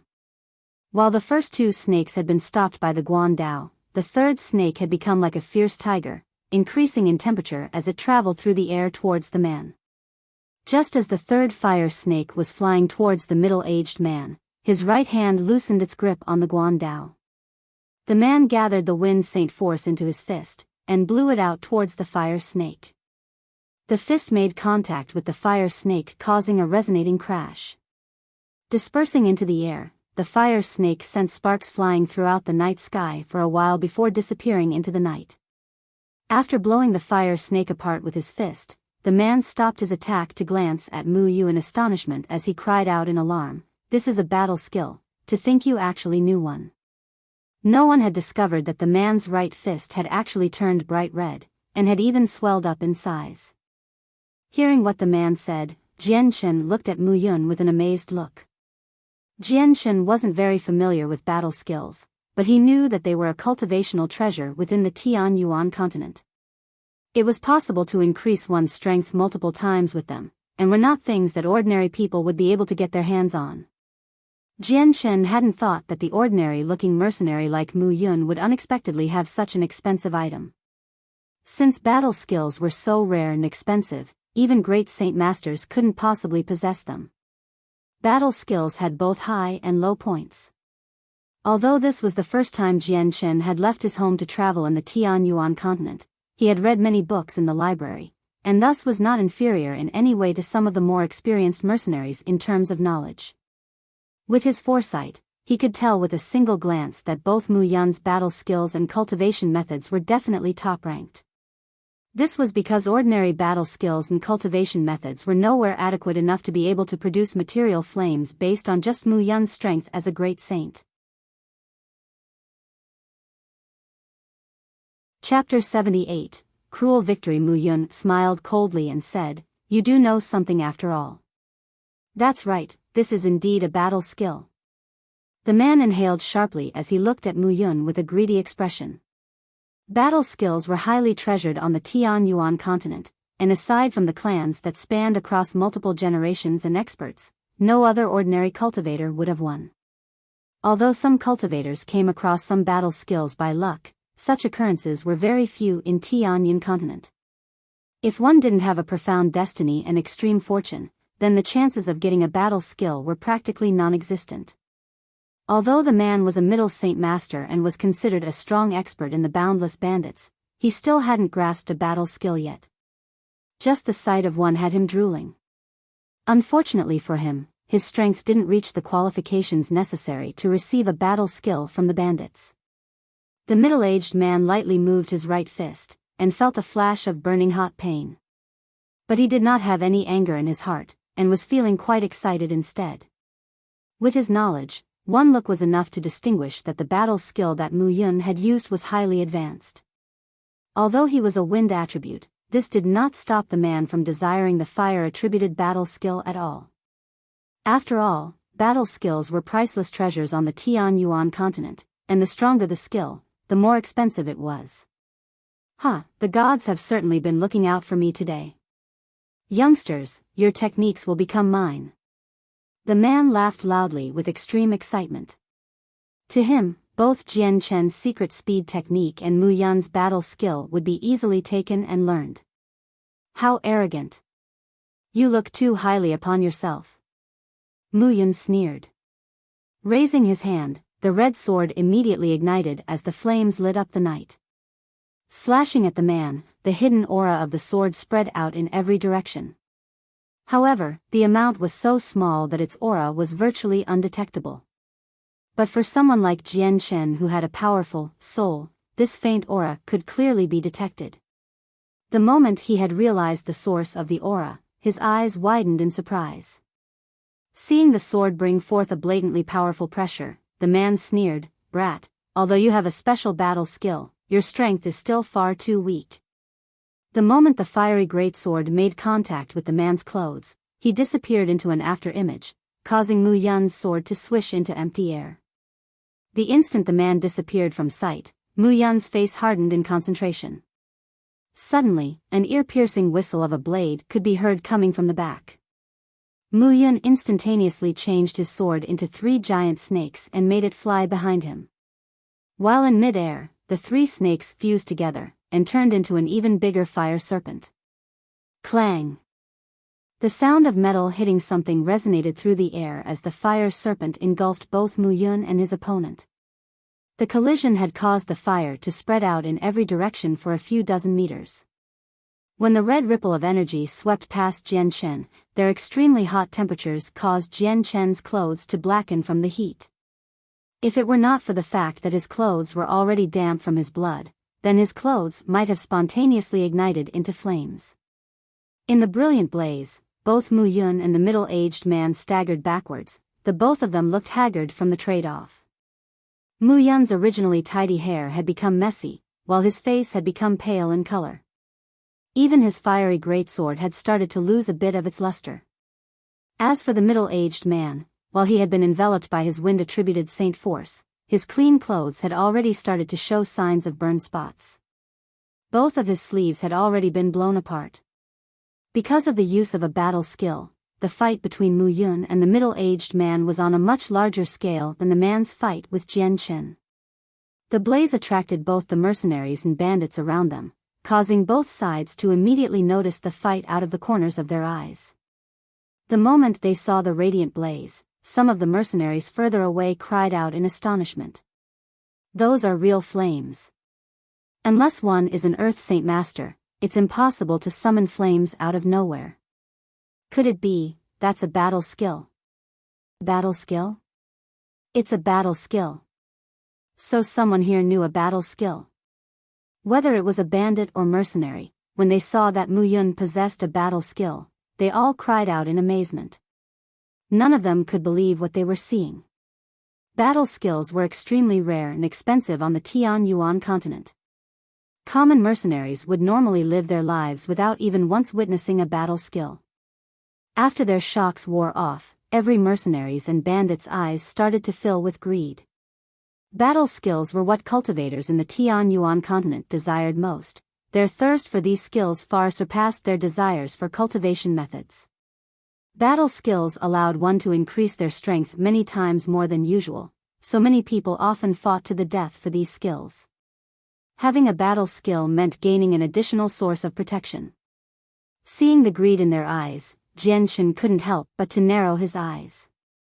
He knew just as much as anyone that people would become jealous of another person's strength. Mu Yun's battle skill had far surpassed what Jianchen had thought, and now it had been revealed in front of all the mercenaries. Battle skills were treasured greatly, and would bring great trouble to those that had them. Even losing his life over this battle skill wasn't unlikely, since Mu Yun was still considered weak.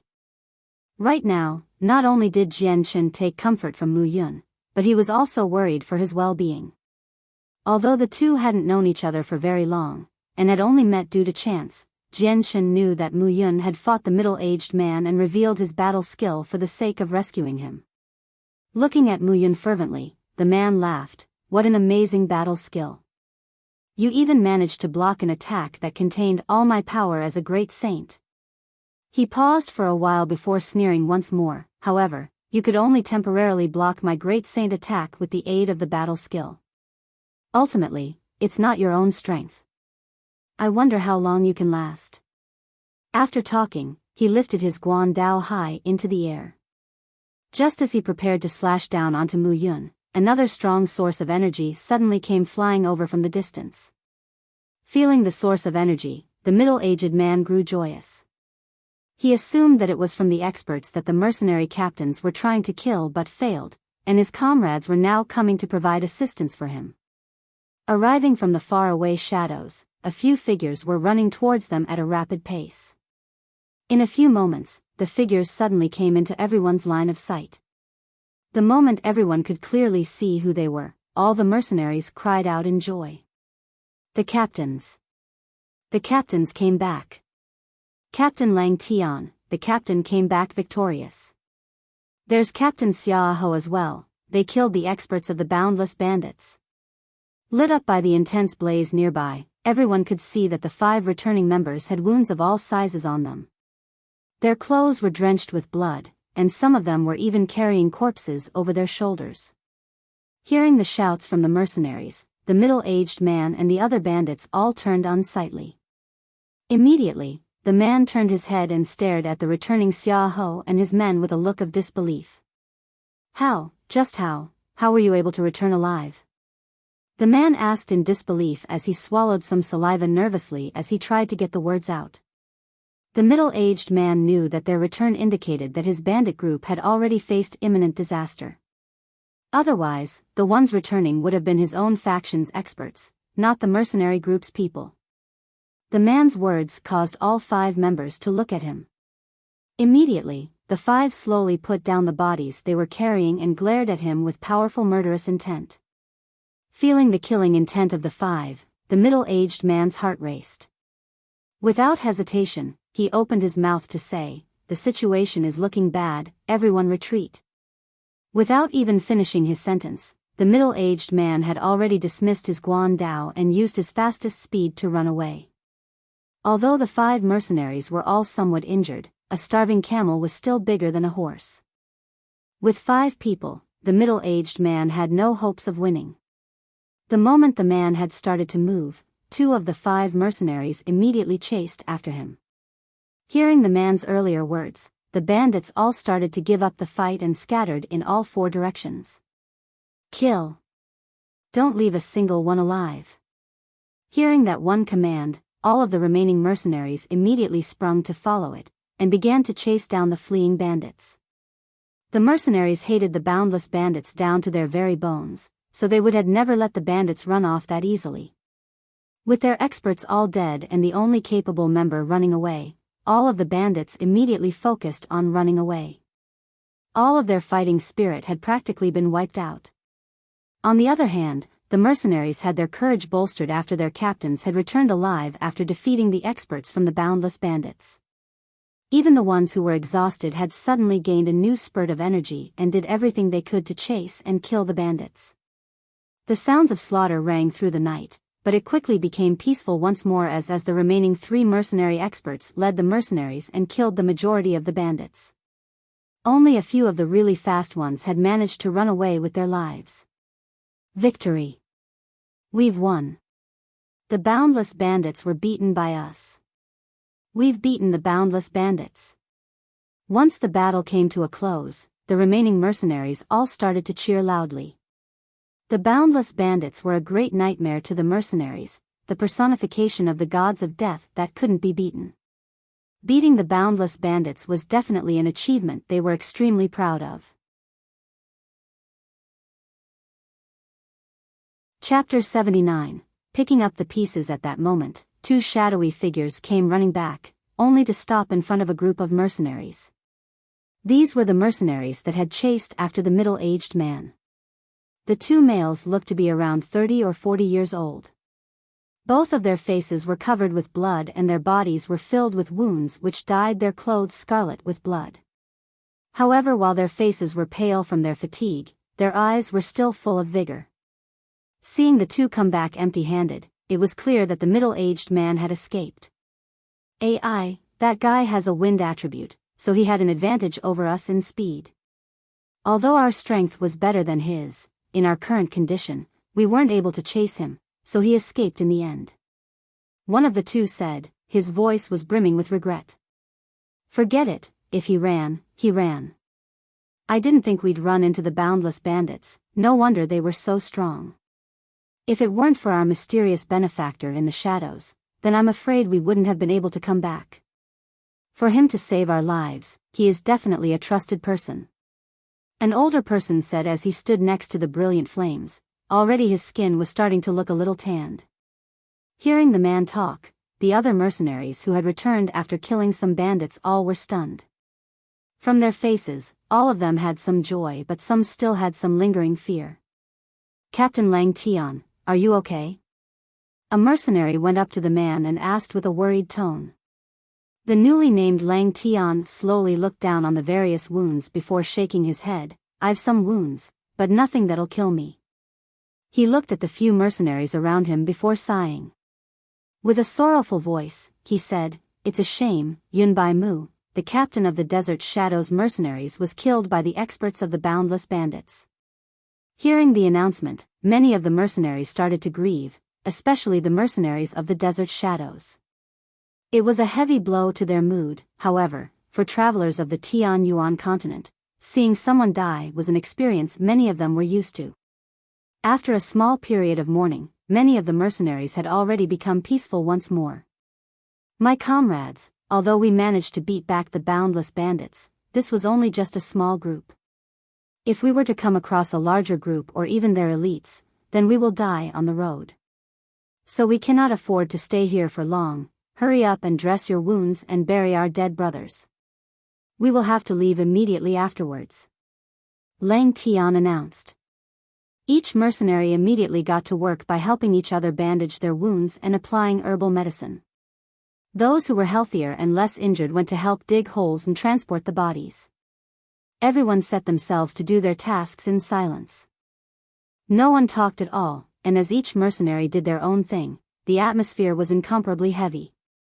Jian Shen looked around himself before inwardly sighing. They had ultimately won against the boundless bandits, but to him, this was a wretched victory. After the course of one battle, the 3 mercenary groups had dwindled down to less than 100 people that were for the most part injured. Their entire fighting capabilities had been reduced to a third of their original power, and from the original 10 experts that had led the charge, only 5 of them returned with heavy wounds. One of the mercenary captains was killed in battle, causing another sharp decline in their power. Jian Shen, are you alright? Are your wounds serious? A familiar voice called out behind Jian Shen. Hearing this, Jian Shen turned his head around to see Mu Yun. He didn't know when Mu Yun had got behind him, but he was there now. At the moment Mu Yun's condition wasn't all that good. His facial color was an abnormally pale one, and although he had looked fine while fighting against the middle-aged man, the battle skill placed a heavy burden on Mu Yun after using it to surpass his strength. Jian Shen softly shook his head. I'm fine. Pausing slightly, he looked at Mu Yun with a complicated look. Mu Yun, your battle skill was revealed to every mercenary here. On the road, you'll have to be even more careful now, and when you reach a safe spot, get away from the group as far as possible. Otherwise, I'm afraid they'll try to do something.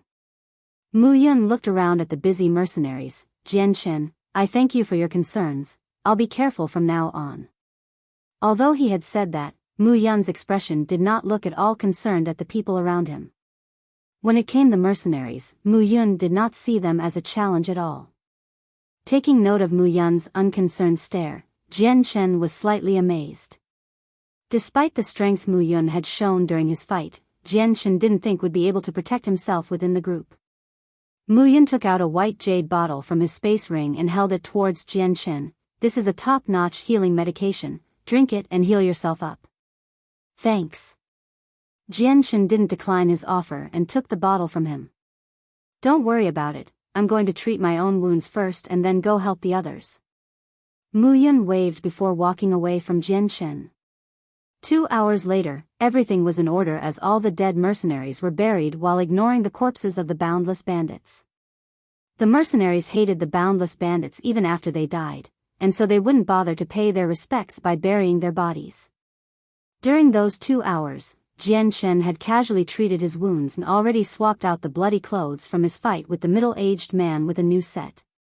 Before they had set out on the trip, Jian Chen had prepared a few dozen sets of clothes, so he wasn't worried about running out. Let's go. After everyone was ready, someone called out for them all to start moving. Everyone was prepared to move into the night without stopping for rest or sleep. Ever since the ambush by the boundless bandits, the caravans no longer wished to stay around any longer. Even taking a break would not do. After the ambush from the boundless bandits, the caravan's strength had been greatly diminished, leaving them with very little manpower.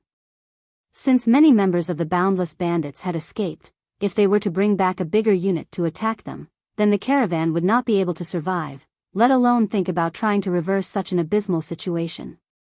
Jian Chen painstakingly climbed onto his own horse, and began to blindly follow the caravans in the dark. Atop the horse's back, Jian Chen sat with his eyes closed, as he quietly manipulated his Saint Force to heal his internal injuries. He had previously received quite a few heavy attacks from the middle-aged man, so the damage Jian Chen was suffering was quite severe. Moreover, he had consumed a large chunk of his internal Saint Force already, so his current body's condition made even the simplest movements difficult to carry out, let alone fighting. Since Jian Chen was currently traversing the Tianyuan continent, and could encounter danger at any moment, his strength was most important. Thus, Jian Chen continued to expend all his effort in trying to recover his own strength, without daring to stop for even a second. The caravan quickly advanced on the road. Since the people were afraid of reinforcements from the boundless bandits chasing them, their current speed was many times faster than their previous traveling pace. Despite this, it was still only slightly faster than the average person running at their peak speed. After all, the carriages contained many goods, so speeding up further was impossible, even if they wanted to. The current speed had already nearly flipped the carriages multiple times whenever they had passed through uneven parts of the road. Because of the current situation, Jian Chen didn't dare to completely enter a self-healing state. Thus, his severe injuries were only recovering at a snail's pace. At that moment, Jian Chen couldn't help but recall his mother, Biyao Tian.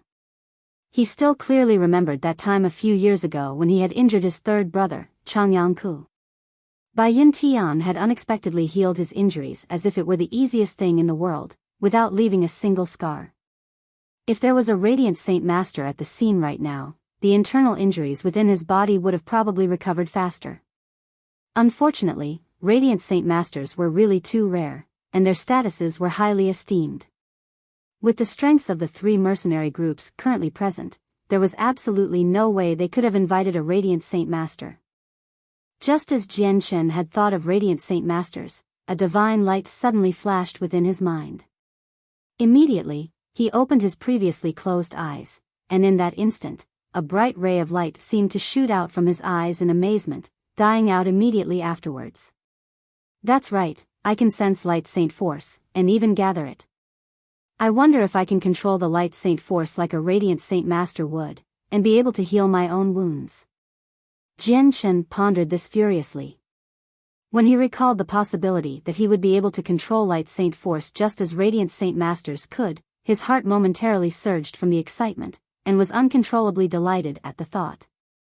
Ever since he saw Bai Yuntian use light saint force to heal Changyangku's injuries back at the Changyang household, Jian Shen had realized that this power was exactly the special energy that he felt every time he absorbed the world essence during cultivation.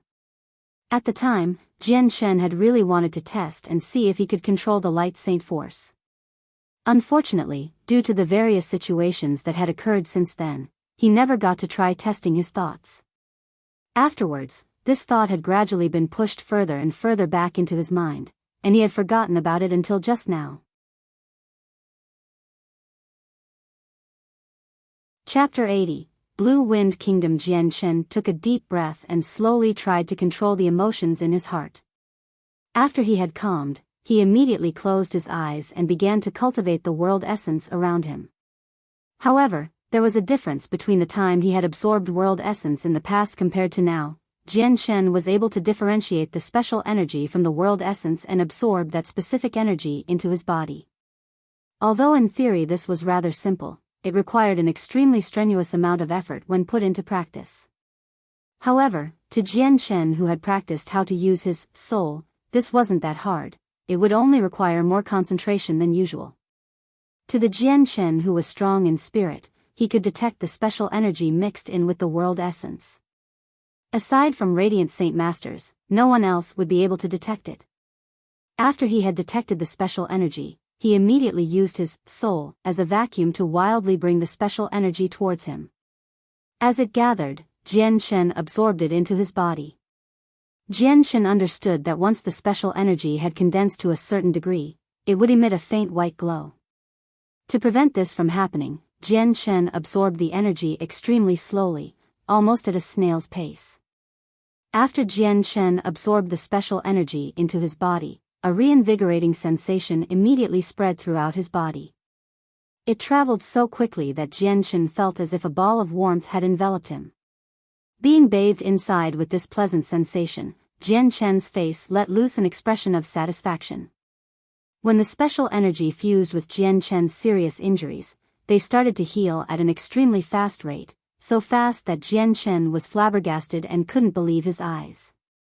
With this, Jian Shen finally understood how fearsome a radiant saint master was when they used their light attribute saint force to treat other people's injuries. The book said that not only could high-level radiant saint masters regrow arms, they could even revive the dead. It would appear that this wasn't a lie. If they could heal injuries like this, then perhaps the radiant saint masters who stood at the peak have truly transcendent skills. Before, Jian Shen had doubted that radiant saint masters could regrow an arm and revive the dead, but after seeing the effectiveness of the energy they used, Jian Shen firmly believed that this was the truth. While writing, Jian Shen continued to use his soul to take the light saint force from within the world essence, before slowly absorbing it into his body. As a result of this constant absorbance, Jian Shen was enveloped in a strange misty fog. It was the special energy that radiant saint masters used. Although there were countless mercenaries nearby, some of them being great saint masters, none of them had noticed Jian Shen's strange appearance. This light saint force was a special type of energy that, aside from radiant saint masters, no other cultivators would ever be able to perceive. Even if there was an expert at the peak of the heaven saint master level, they wouldn't be able to perceive it. Because of this, radiant saint masters were exceedingly rare within the Tianyuan continent, since every single radiant saint master had to be born with this innate ability. From birth, their spirits had made special contracts with the light saint force. Thus, radiant saint masters were able to perceive its existence. And as their souls grew, they would gradually be able to control the energy. When the concentration of the light saint force grew to a certain degree, it would become milky white in color. At this point, a cultivator would be able to see the existence of it with their eyes. However, they would not be able to see the light saint force like they would see the world essence. The light saint force would only be seen as a blank space. The night went by quickly for the caravan and its mercenaries. For the entire night, no one slept at all. If they were not trying to clean their wounds, they were trying to heighten their concentration to detect movements in their environment. No one wanted to be ambushed by the boundless bandits once again. Under the tense environment of the mercenaries, the night quickly passed and became day. However, the mood did not lighten at all. Although they had long since departed from their previous resting spot, they weren't safe yet. In this area, many different bandit groups could still attack them. If the mercenaries were in their prime conditions, then they would not fear any bandit group. However, after the boundless bandits, they were all heavily injured, and had lost many of their numbers. With their current strength, if they were to come across another bandit group, then they would only be able to put up a bitter struggle.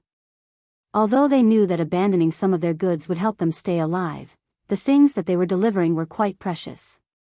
Unless it was a last resort, neither the mercenaries nor the merchants were willing to make such a decision. As the bright, red sun rose overhead, Jian Chen, who had sat without moving for the entire night, finally opened his eyes. Jian Chen could feel a very pleasant and joyous sensation within as he stretched his limbs. After a single night of therapy, Jian Chen's body, which would have normally taken 5 or 6 days to heal from the grievous wounds, had been completely restored. Even his nearly used-up Saint Force had reached a level of saturation that put Jian Chen back at the peak of his strength. Not only that, but Jian Chen could clearly tell that his Saint Force was even bigger than before. I didn't think that I would be able to control Light Saint Force like a Radiant Saint Master could. Jian Chen cheered internally. He was quite ecstatic to discover this, as it was a pleasant surprise to him. Equipped with this special power, his life would gain an additional source of protection. No matter how serious of an injury he would get in the future, he would be able to quickly heal it at any given place or time. While being happy at this discovery, Jian Chen was also greatly shocked at how effective the Light Saint Force was at healing. If he were to use herbal medicines, then it would have taken him 4 or 5 days to completely heal from his wounds. But using the Light Saint Force, he had been completely healed in a single night. In addition, Jian Chen had been absorbing the Light Saint Force slowly. He didn't want to speed up his absorption rate just in case it was revealed that he could do such a thing. However, Jian Chen knew that he could only use the Light Saint Force as a last resort. It was better to keep it a secret. He had considered this issue very thoroughly. There was a possibility that his ability to control Light Saint Force would raise unexpected issues during a critical moment. Although Radiant Saint Masters were highly revered in Tianyuan continent, this empty glory meant nothing compared to what he wanted for his life. Meanwhile, the road was relatively peaceful for the caravan. There was nothing aside from the occasional weak magical beast. They didn't come across any bandits or stronger magical beasts. With the increased traveling speed, they traveled what would have taken 10 days in 6, and after the 3rd day, the caravan had finally passed the dangerous roads into a peaceful one. They were finally at the border fort of the Blue Wind Kingdom. Seeing the huge faraway walls, every single mercenary let loose a smile, as if a huge burden was lifted off their backs. Although they still had a ways to go, the usually unruly road seemed relatively peaceful. There were few cities that were scattered about Blue Wind Kingdom's vicinity. The caravan would be able to hire some new mercenaries at each of these cities to replenish their battle strength. We've reached the Blue Wind Kingdom. We've finally reached the Blue Wind Kingdom. We're safe now. We don't need to worry about the boundless bandits chasing us. Many of the mercenaries started to cheer out loud with joyous expressions. Even Jian Chen couldn't help but smile faintly. At this moment, his heart felt lighter. After all, he was still quite weak, so if he were to leave the mercenaries and get attacked by bandits, then even he would be in dire straits. Although the massive wall could be seen in the distance, there was still 5,000 meters of road. On the way, many people and caravans could be seen traveling about. The caravan finally arrived at the gates to the border fort. However, a guard soldier blocked their path. "Halt, where did you all come from?" he asked as his eyes swept over to look at the head merchant representative. This type of event was already prepared by the merchants, who immediately had one of the mercenaries negotiate with him. At the same time, the mercenary flashed a few glittering, golden things, and carefully placed them into the guard's outstretched palm. The guard inspected the items in his hand closely before smiling widely at him. With a wave of his hand, he said, "You may enter." Afterwards, the caravan finally passed through the giant gates of the border fort and entered the Blue Wind Kingdom. After passing through the border fort, Jian Shen immediately calmed down quite a bit. At the very least, he had escaped from the powerful grasp of the Huayan sect. Although they held a formidable amount of power within the Jessan Kingdom, Jian Shen was convinced that their powers did not stretch over to the lands of the Blue Wind Kingdom. Not too long after passing through the border fort, they came across a decently sized city. The merchants stopped to rest, and the mercenaries disbanded in order to rest. 2 of them remained to guard the goods. The marketplace had allocated a place for goods to be parked, so the merchants all dropped off their items there. Since they had a few strong experts to ensure the goods were protected, the mercenaries had no need to worry about the possibility of the goods here being stolen by bandits. In actuality, no mercenary would dare rob from this place, otherwise, they would be unable to exit through any of the city gates, and would be surrounded by the city guards.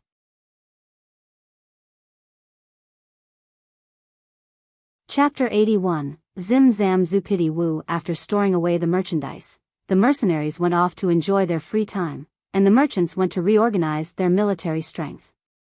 After spending many days and nights constantly rushing without stop, everyone was tired. So the moment they were disbanded, they immediately headed towards the nearest inn and started to sleep. Those who were injured headed off to a place to heal their injuries. Jian Shen tied his horse to the stable area and looked around, only to see a single person wearing regular clothes standing around. After another sweeping glance, he quickly walked towards that person. Arriving behind the person, Jian Shen whispered, "Mu Yun, your battle skill is already known to many mercenaries. Take advantage of this opportunity, and quickly leave. Otherwise, I fear that they might try to do something to you." Hearing Jian Shen, Mu Yun turned his head around and smiled at him. "Don't worry. If they want to take my battle skill, they'll find out that it won't be that easy to do." Jian Shen frowned as he looked at Mu Yun carefully. "If it's like that, then I won't speak of it anymore." He paused and thought before asking again, "But now that we've reached the Blue Wind Kingdom, it is nearly time for me to separate from the mercenary group. From this road on, we will no longer be walking the same one. Brother Mu Yun, please take care of yourself." He cupped his hands together respectfully. Although Mu Yun and him had only just met, they were on good terms with each other. Plus, Mu Yun had revealed his secret battle skill for the sake of rescuing Jian Shen, so in his heart, Mu Yun was a decent guy. However, this wasn't enough for Jian Shen to consider him a good friend. "You take care of yourself as well." Mu Yun cupped his hands together in response. "Are the 2 friends here preparing to leave already?"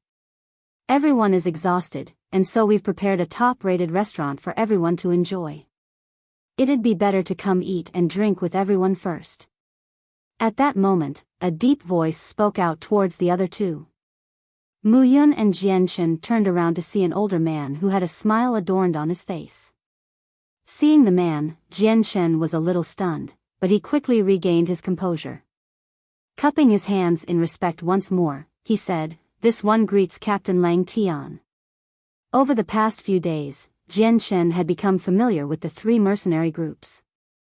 The strong man wearing the black robes was Captain Lang Tian, an expert who had reached the Great Saint Master level. Seeing Captain Lang Tian, Mu Yun also cupped his hands in respect. Even with a laugh, this was still considered a respectful greeting. "My 2 friends, I don't know what to call you 2, but when the boundless bandits attacked us, we honestly suffered greatly. It was thanks to you 2 that our casualties did not get any worse." Lang Tian smiled with a face full of benevolence. "This one is named Jian Shen. Captain Lang Tian is too generous." During the ambush with the boundless bandits, the one who had contributed the most was Captain Lang Tian, who had killed many of the expert bandits. "Your humble servant here is called Mu Yun." What Brother Jian Shen said was correct. The reason why we could successfully push back the boundless bandits was Captain Lang Tian. If not for the captain, then I'm afraid all of our lives would have been forfeit. Mu Yun laughed.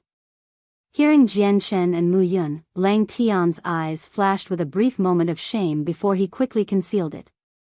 My friends Jian Chen and Mu Yun are too polite. Whatever the end result of the ambush was, I still have to thank you as the captain of my mercenary group.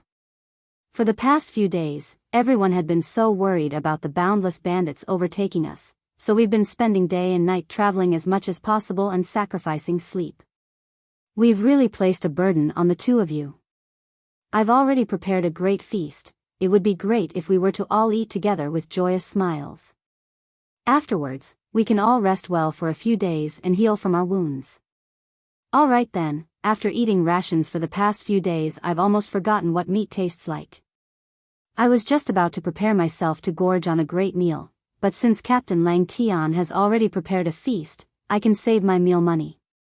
Mu Yun readily agreed. Facing Jian Chen, he said, Brother Jian Chen, it'd be for the best if we both went. After eating rations for the past few days, you must be sick of it. Jian Chen shook his head gently. I appreciate Lang Tian's kindness towards this one, but I have some important matters to attend to.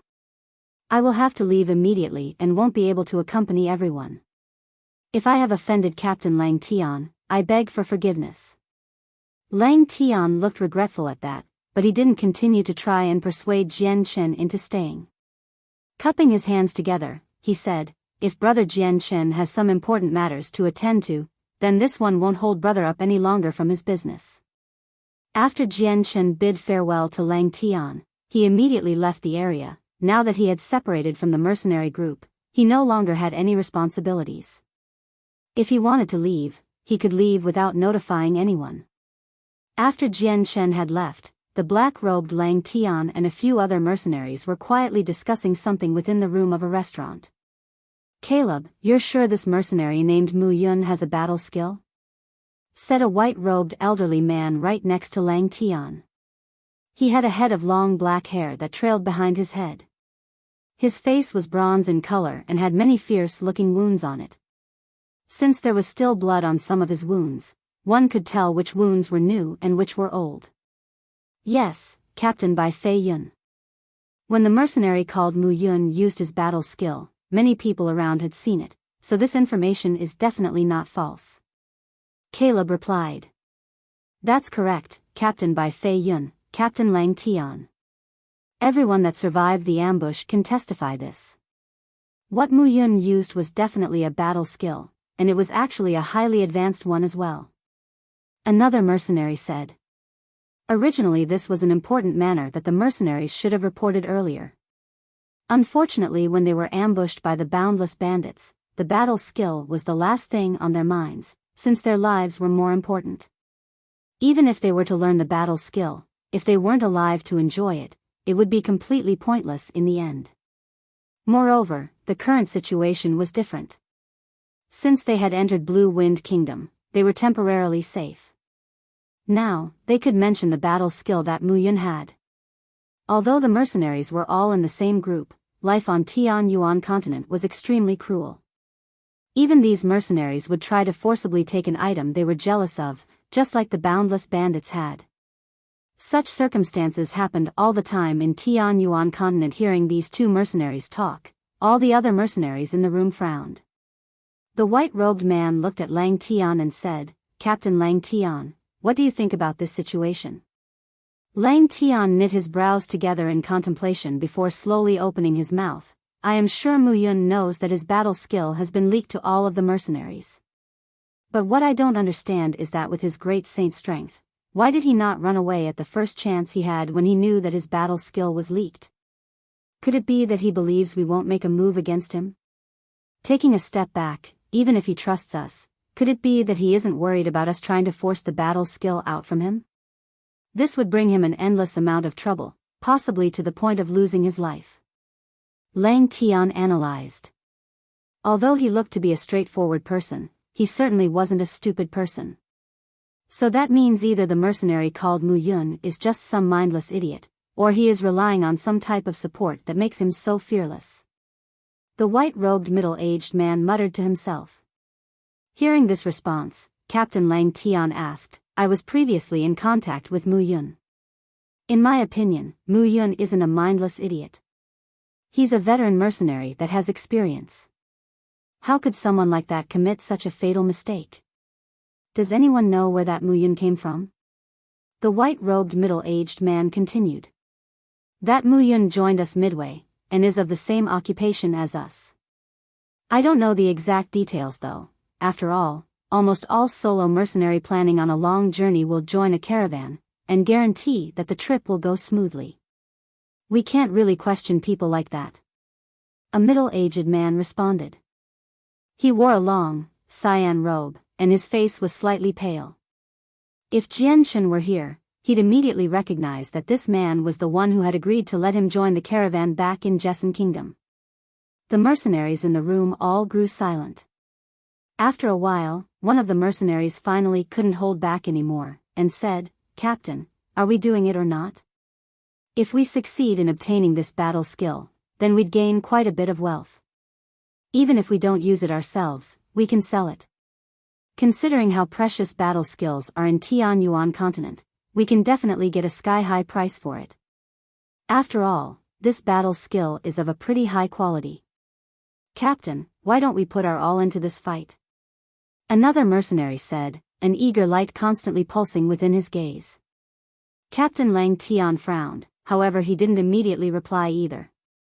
Instead, he turned around to look at the white-robed man next to him, and asked, "Captain Bai Fei Yun, what do you think about this situation?" The white-robed middle-aged man called Bai Fei Yun knit his brows.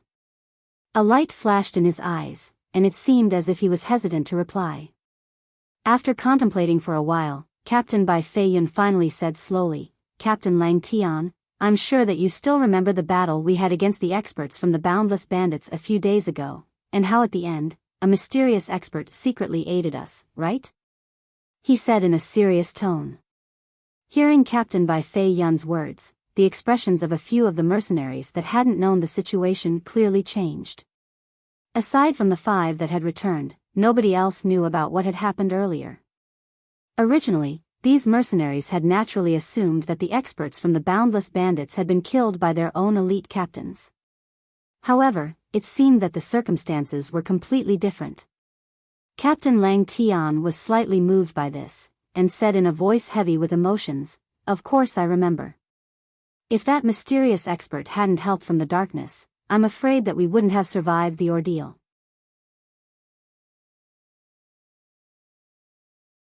Chapter 82, Accident at the Restaurant. Hearing what Lang Tian said, the mercenaries in the room all looked each other in the eyes with stunned expressions. None of them could believe what they had just heard. Lang Tian continued to say, "Captain Bai Fei Yun, I am guessing that you suspect the mysterious stranger and Mu Yun are working together." Bai Fei Yun nodded. If it were not for the fact that Mu Yun had leaked his battle skill at the same time the mysterious stranger showed up, I would not have linked them together. "There's logic in your words," Lang Tian said. "If Mu Yun is really working with the mysterious stranger, then we definitely cannot make a move on him. Otherwise, we would be in grave danger if we were to run into the mysterious stranger. That mysterious stranger would definitely be able to wipe us out with ease." Bai Fei Yun said. "Send the order that Mu Yun is not to be touched, and that everyone must pretend that they saw nothing." After he bid farewell to Mu Yun, Jian Chen took a stroll in Black Wind City. While it wasn't a big city, it was close to the border fort. So for that reason, all 4 directions of the city were filled with the bustling traders and travelers, as well as caravans with mercenaries.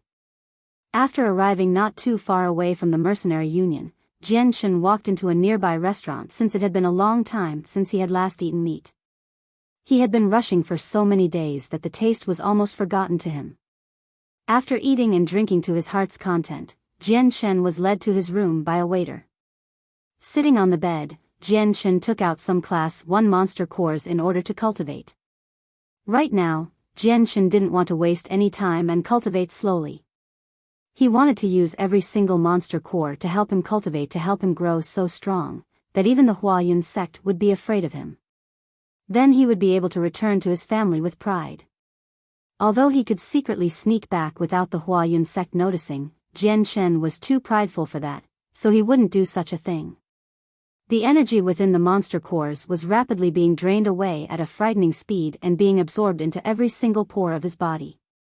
However, Jian Shen could only absorb the 1% of the massive amount of energy, while the other 99% was absorbed into his dantian.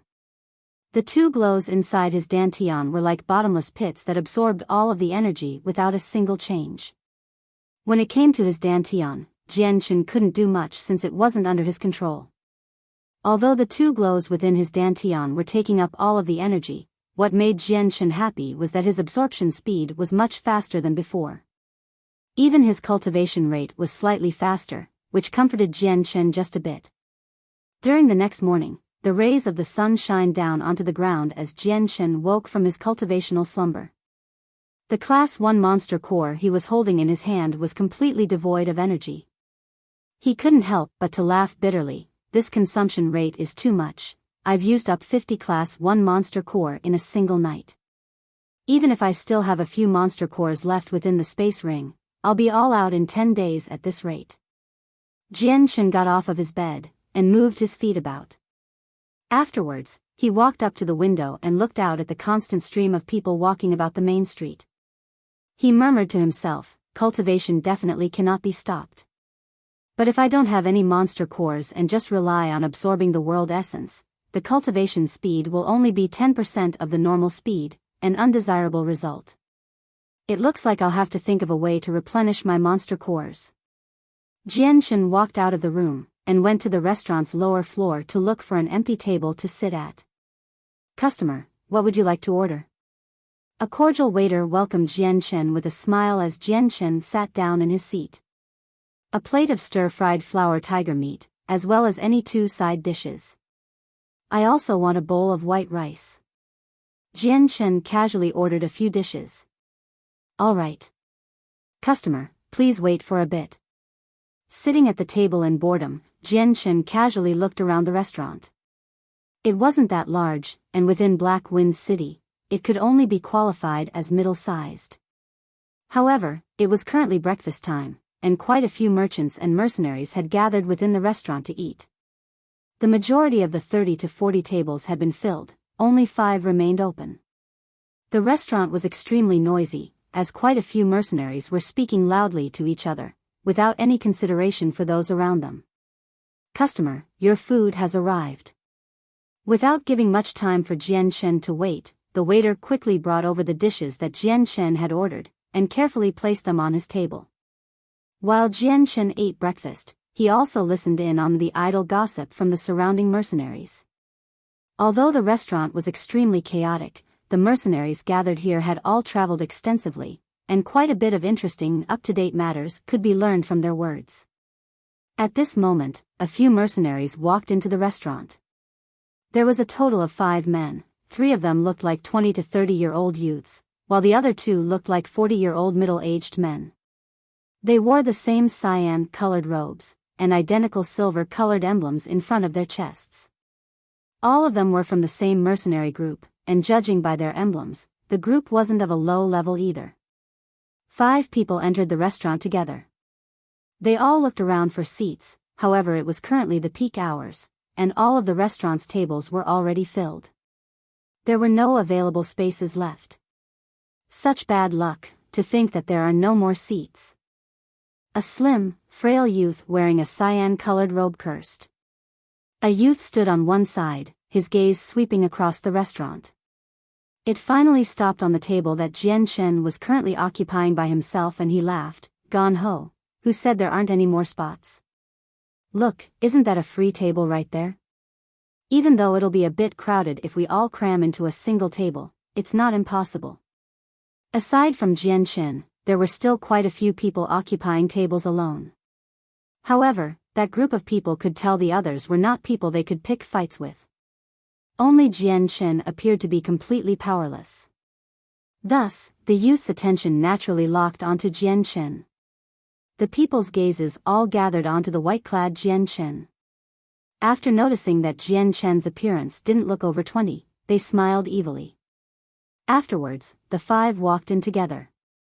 Once he arrived in front of Jian Shen, the youth called "Gone ho" patted Jian Shen's shoulder, and said with a smile that didn't quite reach his eyes, "Young friend, this table is now occupied by us. It's better if you switch to another." Jian Chen knit his brows and raised his head. His gaze swept across the expressions of the 5 people. Once his soul determined that the 5 weren't actually that strong, his heart immediately calmed, and said, "I'm sorry, but I also need this table right now." Jian Chen wasn't at all afraid of the consequences. Although 2 of the people were quite old, their strength wasn't very significant. After all, the strength of one's power didn't solely depend on age. There were some people with outstanding talent, and had become renowned peak-level experts at a young age.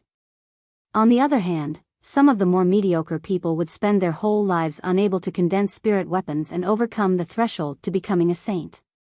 Gan Ho's expression sank, and coldly stared at Jian Chen as he said, "Brat, don't refuse a toast only to be forced to drink a forfeit. If you're wise, get out of my sight right now."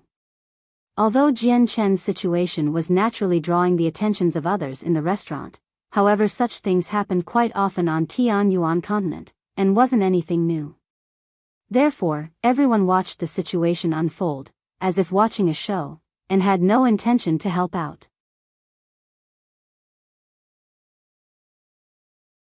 Chapter 83, Desert Mercenary Group. Upon hearing Gan Ho's words, Jian Chen's originally nonchalant face turned into one full of killing intent. Although Jian Chen was currently rather weak, that did not mean he was easily intimidated.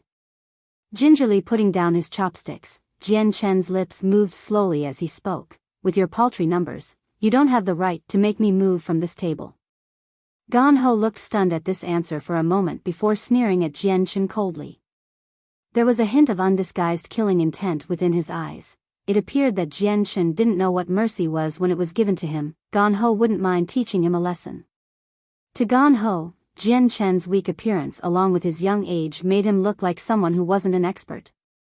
"Kid, you really don't know kindness when it's handed to you, so why don't you let brother Gan Ho teach you a lesson? Be sure to remember it." He immediately swung out with his palm towards Jian Chen's face. His palm was traveling so fast, that before it had even reached its destination, a fierce palm wind blew across Jian Chen's hair. This signified that Gan Ho's hand was not lacking in strength at all.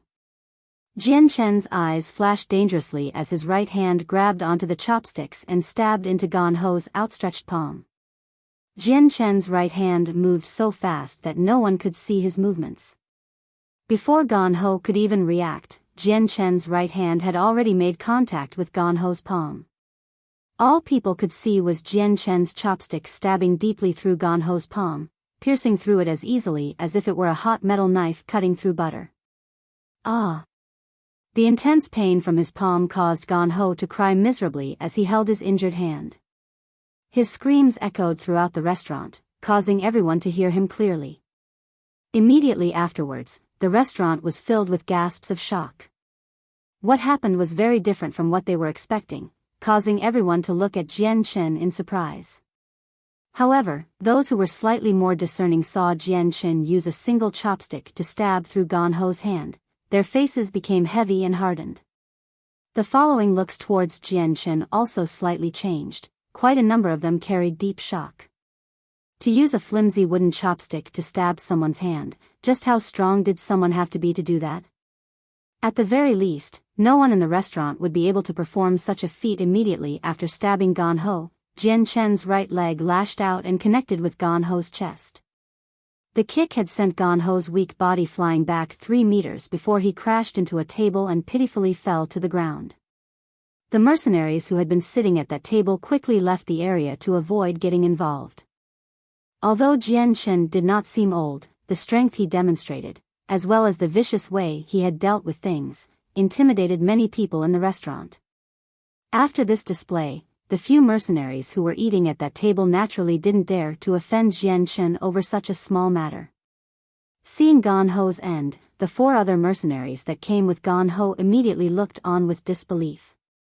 Although their expressions recovered afterwards, they looked at Jian Chen with eyes full of cold murderous intent. "To think you're picking a fight with the desert mercenaries, you must be tired of living," one of the youths shouted angrily.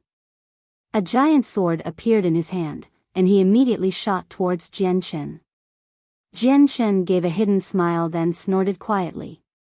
In an instant, the silver-white sword with the words, "Light Wind," engraved on it appeared in his own hands. The Light Wind sword was Jian Chen's sword in his previous life. During his time as a wanderer, his sword had gained a fearsome reputation that every martial artist knew of. And within this new world, he was still using an identical Light Wind sword. Jia Chen's feelings towards his sword were very deep. The moment the Light Wind sword appeared in Jian Chen's hands, it immediately transformed into a streak of silver lightning under Jian Chen's control, and flew at the other man at an inconceivable speed. Before the youth's sword could even get halfway towards Jian Chen's sword, it had already stabbed towards the youth's throat with a demon-like speed. The point of the sword halted right at the moment of contact on the outermost layer of thin skin at the throat, causing some blood to slowly drip down his throat for everyone to see clearly. Feeling a tinge of pain from his throat, the youth's expression became deathly pale in an instant, completely drained of blood. Sweat began to gather, covering his whole forehead in the blink of an eye. He made a great effort to keep the great sword in his hand frozen in midair. His body was locked into a firm posture, as he didn't dare to move even a single inch. The youth's appearance looked as if a mysterious force was keeping him locked in place. Seeing how nobody knew when the silver sword had appeared at the youth's throat, the clamor around them had descended into a strange silence. Everyone's eyes went wide as they looked at Jian Chen wield his Light Wind sword. No one could believe what had just happened. In regards to how the sword arrived at the youth's throat, only 2 or 3 people in the restaurant had caught a glimpse of the sword traveling through the air. Most of the people there weren't even able to see the flash of silver, and only saw the point of the blade appear before the youth's throat. It was as if time had stood still as everyone held their breaths. After a while, the sounds of everyone inhaling cold breaths could be heard breaking the silence of the restaurant. At that moment, everyone was looking at Jian Chen with expressions of surprise. As for the youth who was being held at sword point, he didn't dare move. His fear was that if he were to move, the sword would pierce into his throat. "My fellow brother, please stay your hand. We are part of the desert mercenaries, and this was our fault. I hope that you'll let our companion go." A middle-aged man spoke with some moderation and showed a face full of sincerity. Hearing this, Jian Chen's gaze shifted towards the middle-aged man who spoke. After a brief moment of hesitation, he slowly lowered the Light Wind sword in his hand and said to the youth, "Scram." Hearing Jian Chen, the youth that was held at sword point glared at him with an indignant expression for a brief second. But owing to the fact that he just escaped a disaster, he didn't dare to say a single word. The Light Wind sword disappeared from Jian Chen's hands as his gaze coldly swept across them. He then pulled out a single gold coin and placed it at the table. "Waiter, this is for the meal," he stated flatly before exiting from the restaurant. After such an event, Jian Chen didn't wish to stay there any longer. Since he had already eaten and drank, he was content. Afterwards, the youth that was released by Jian Chen, he glared at Jian Chen with murderous intent. Glancing at his 3 other companions with a knowing look, they all nodded at the same time. Following this, the 4 of them acted in unison, as if they had long since prepared for this to happen.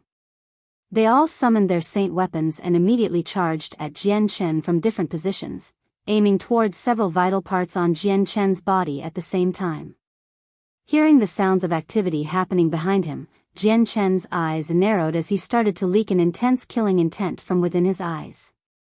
Swaying slightly, his body had already flashed forwards 2 meters with an extreme speed just as the weapons slashed at where his back was just moments ago, causing them to just narrowly miss him. Using sheer skill, he had managed to escape the encirclement. At that moment, Jian Chen's Light Wind sword materialized in his right hand once more as Jian Chen immediately turned around to face the 4 men. With just a single step he closed the gap between himself and the 4 people. His right arm abruptly shook, and his Light Wind sword stabbed at the closest middle-aged man with an insane speed. Just like a silver streak of lightning, the Light Wind sword had already closed in on the middle-aged man, stabbing towards his throat. The middle-aged man wasn't weak at all and was much stronger than the first youth. The moment he saw Jian Chen's light wind sword stabbing towards him, the middle-aged man's face immediately hardened, before bringing back his sword that he already slashed outwards to replace it protectively across his neck. Ting! Just as the middle-aged man finished this movement, the light wind sword's tip pierced the flat side of his sword, causing a metallic sound to ring out. A small, shallow mark appeared on the flat side of his blade. Seeing how his sword was blocked, Jian Chen sneered, and his eyes flashed once more. The next moment, the light wind sword had a hazy glow burst out from the blade. It did not look very strong, but it was actually concealing its sharpness. No one from the restaurant could detect that hidden power, however, and when Jian Chen stamped forward, he simultaneously twisted his body in midair to form a horizontal rotating line. His light wind sword began to rotate at high speeds as well, before flying forward with sword chi adding to its power. Hisses. An unpleasant sound echoed throughout the restaurant as the light wind sword began to rotate at a lightning-quick speed. That violently strong penetrating power bore a 2-finger-wide hole through the man's sword like a hot knife through butter, leaving behind a deep cavity through the sword. Entering through the cavity and under the disbelieving gaze of the middle-aged man, Jian Chen's sword pierced deeply into his throat. Jian Chen landed gracefully on his toes as he pulled out his sword from the throat of the middle-aged man. Without stopping, he moved towards the other three before they could react, and with another silver flash of his sword, he stabbed at the youth who had originally attacked him. AI. Against the extremely fast movements of Jian Chen's sword, the first youth was far too weak to do anything to resist. Before he could even react, the light wind sword had already pierced through his neck, spilling blood everywhere. Before anyone could even take a breath, Jian Chen had already killed 2 people with extreme haste. This type of speed was absolutely unimaginable to everyone watching. Even after killing 2 people, Jian Chen showed no change in emotions. Instead, he stared at the remaining 2 people and his sword abruptly shook again. But as he was about to set forward to kill the 2, unimaginably, they immediately recalled their saint weapons. They began to kowtow onto the ground while crying out loudly, "Spare our lives, oh, great swordsman! Spare our lives! We beg of you to spare us, we will never bear our weapons towards you ever again."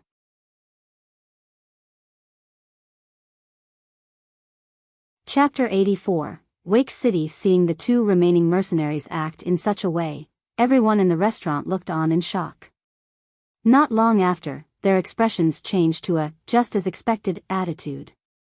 There were all sorts of people in Tianyuan continent. Some would rather lose their lives than to bow their heads and admit their errors. Others only clung onto their lives and were scared of death. These people would sooner sell off their brothers, and even their friends, when their lives were threatened. Jian Chen slowly lowered his sword, the point of the sword now faced the ground. Staring coldly at the 2 people begging for their lives, Jian Chen's brows furrowed as he gazed at the 2 with contempt. When it came to people who were afraid of death like this, he was disgusted by them. Upon seeing Jian Chen lower his sword, the 2 mercenaries that were kowtowing really thought that he was letting them go, and they smiled in relief. But before they could be happy for too long, a single phrase made the smiles on their faces go rigid. "I had already let you go before, but it's a shame that you didn't cherish it. The time for forgiveness is over." A cold and indifferent voice came from Jian Chen's mouth. Just as he finished talking, his right hand burst into motion, appearing like a hazy shadow. Immediately sweeping forward with an extreme speed, the light wind sword transformed into a silver streak, stabbing the 2 people.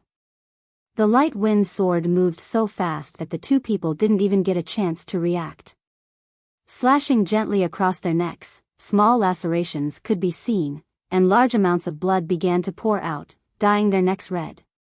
If the 2 mercenaries had wanted to resist while Jian Chen wished to kill them, he would have had to expend a little more effort, and they could possibly have even escaped from Jian Chen if their luck was good. Unfortunately, they had already been intimidated by Jian Chen's might, which had been demonstrated when he killed their 2 companions with a lightning-fast speed. This blew away any notions of running away or resisting, making it easier for Jian Chen to kill them. After effortlessly killing the two, Jian Chen turned around to look at the last terrified mercenary. Like a shining beam of light, the light wind sword slashed at his neck as well. The 5 members of the desert mercenaries had all been killed by Jian Chen before anyone could breathe more than a dozen times. Jian Chen didn't react at all to the 5 deaths. Instead, he pulled out a few gold coins from his space belt and placed them on the table. These gold coins are for you to clean up this place. With that, Jian Chen left the restaurant unhurriedly. The Tianyuan continent was a cruel place where disputes and murders ran rampant. So murder was a common thing that everyone was used to. Even though a murder had happened within the restaurant, the other customers wouldn't care. As long as they weren't involved, they would treat it as a good show to watch, without it having any effect on their appetites. The other customers watched Jian Chen leave and the entire restaurant descended into an odd silence. At this point, every person had forgotten about their food and just stared blankly at Jian Chen, and then back at the 5 dead mercenaries. They didn't believe what had just happened in this restaurant. For a while, the odd silence permeated the restaurant before a loud sigh of admiration could be heard. What a fast sword, they couldn't even react to it. And what precise control he had. I've traveled the Tianyuan continent for many years and never have I ever seen anything like that. A middle-aged man wearing blue robes said. He was one of the few that could catch a glimpse of Jian Chen's movements. That man looked to be quite young, yet quite strong. His movements were also vicious, and each blow was a fatal one. If he isn't from a major clan, then he must have an excellent master backing him up. I don't know what his name is, but with his strength, it'd be nice if he could join my mercenary group. If he does, then my group's strength would increase. A male said. Another male youth spoke out in reply to him, don't even dream about it. He looks much younger than you, yet he has this much strength. These kinds of people would not have a simple background. We are just a small mercenary group that has no chance of attracting such an expert. Not only that, he just killed 5 mercenaries from the desert mercenaries. Their group won't take this offense lying down. So even if we were to be able to bring him into our group as a member, it is quite possible that we'd also attract huge trouble. After all, we're still an extremely tiny and weak group in comparison to the strong, 1,000-man desert mercenaries. After leaving the restaurant, Jian Chen arrived at the mercenary union in order to find a mission to protect some caravans. Since they were all going to cities that were close by, Jian Chen could take these missions despite his low mercenary level. Wake City was a third-class city, but despite its ranking, the city walls were on par with a first class. This was because the nearby mountain range was filled with many strong magical beasts. Those magical beasts would often raid the city with an all-out frontal assault, so while Wake City wasn't very large and could only be considered third class, the citizens had constructed an extraordinarily strong and secure wall to protect themselves from the magical beasts. In the afternoon, the fierce sun started to release a strong glow, and that intense illumination prevented everyone from lifting their heads. Many of the mercenaries on the road had started to squint to prevent their eyes from being hurt by the sun's rays. Outside of Wake City, a caravan group of 200 or 300 people slowly trekked towards the city gates. The weather can go and die, why is it so hot? How can people survive this weather? Within the caravan group, a year-old cursed out loud. Grabbing his water canteen, he ruthlessly chugged away at it. Not too far away from the thirsty man, a youth with simple clothing sat on top of a white horse with a serene face, looking as if he were sleeping. The youth was rather ordinary looking, and had a very common appearance. From his looks, he seemed to be around 20 years old or so. Despite the fact that the scorching sun was currently high in the sky, this youth was tightly wrapped in clothes. The material wasn't very thick, but a normal person still wouldn't be able to take the heat in such a state. The most astounding fact was that there was not a single drop of sweat on the youth's forehead. Compared to the mercenaries and merchants in the caravan that had either naked torsos or were sweating furiously, this youth's appearance was clearly strange. Although quite a few of the mercenaries and merchants had cast peculiar looks towards the youth, they didn't attempt to strike a conversation with him. This youth was Jian Chen. Jian Shen slowly opened his eyes and indifferently looked at the large city wall in front of him. During the past 2 days on the road, he had followed the caravan and finally arrived at Wake City. Jian Shen had specially chosen Wake City as it was a good place for himself to stay. He planned on living in Wake City for a period of time. That way, he'd be able to diligently improve his strength by a whole new level with the help of monster cores from the nearby Magical Beast mountain range.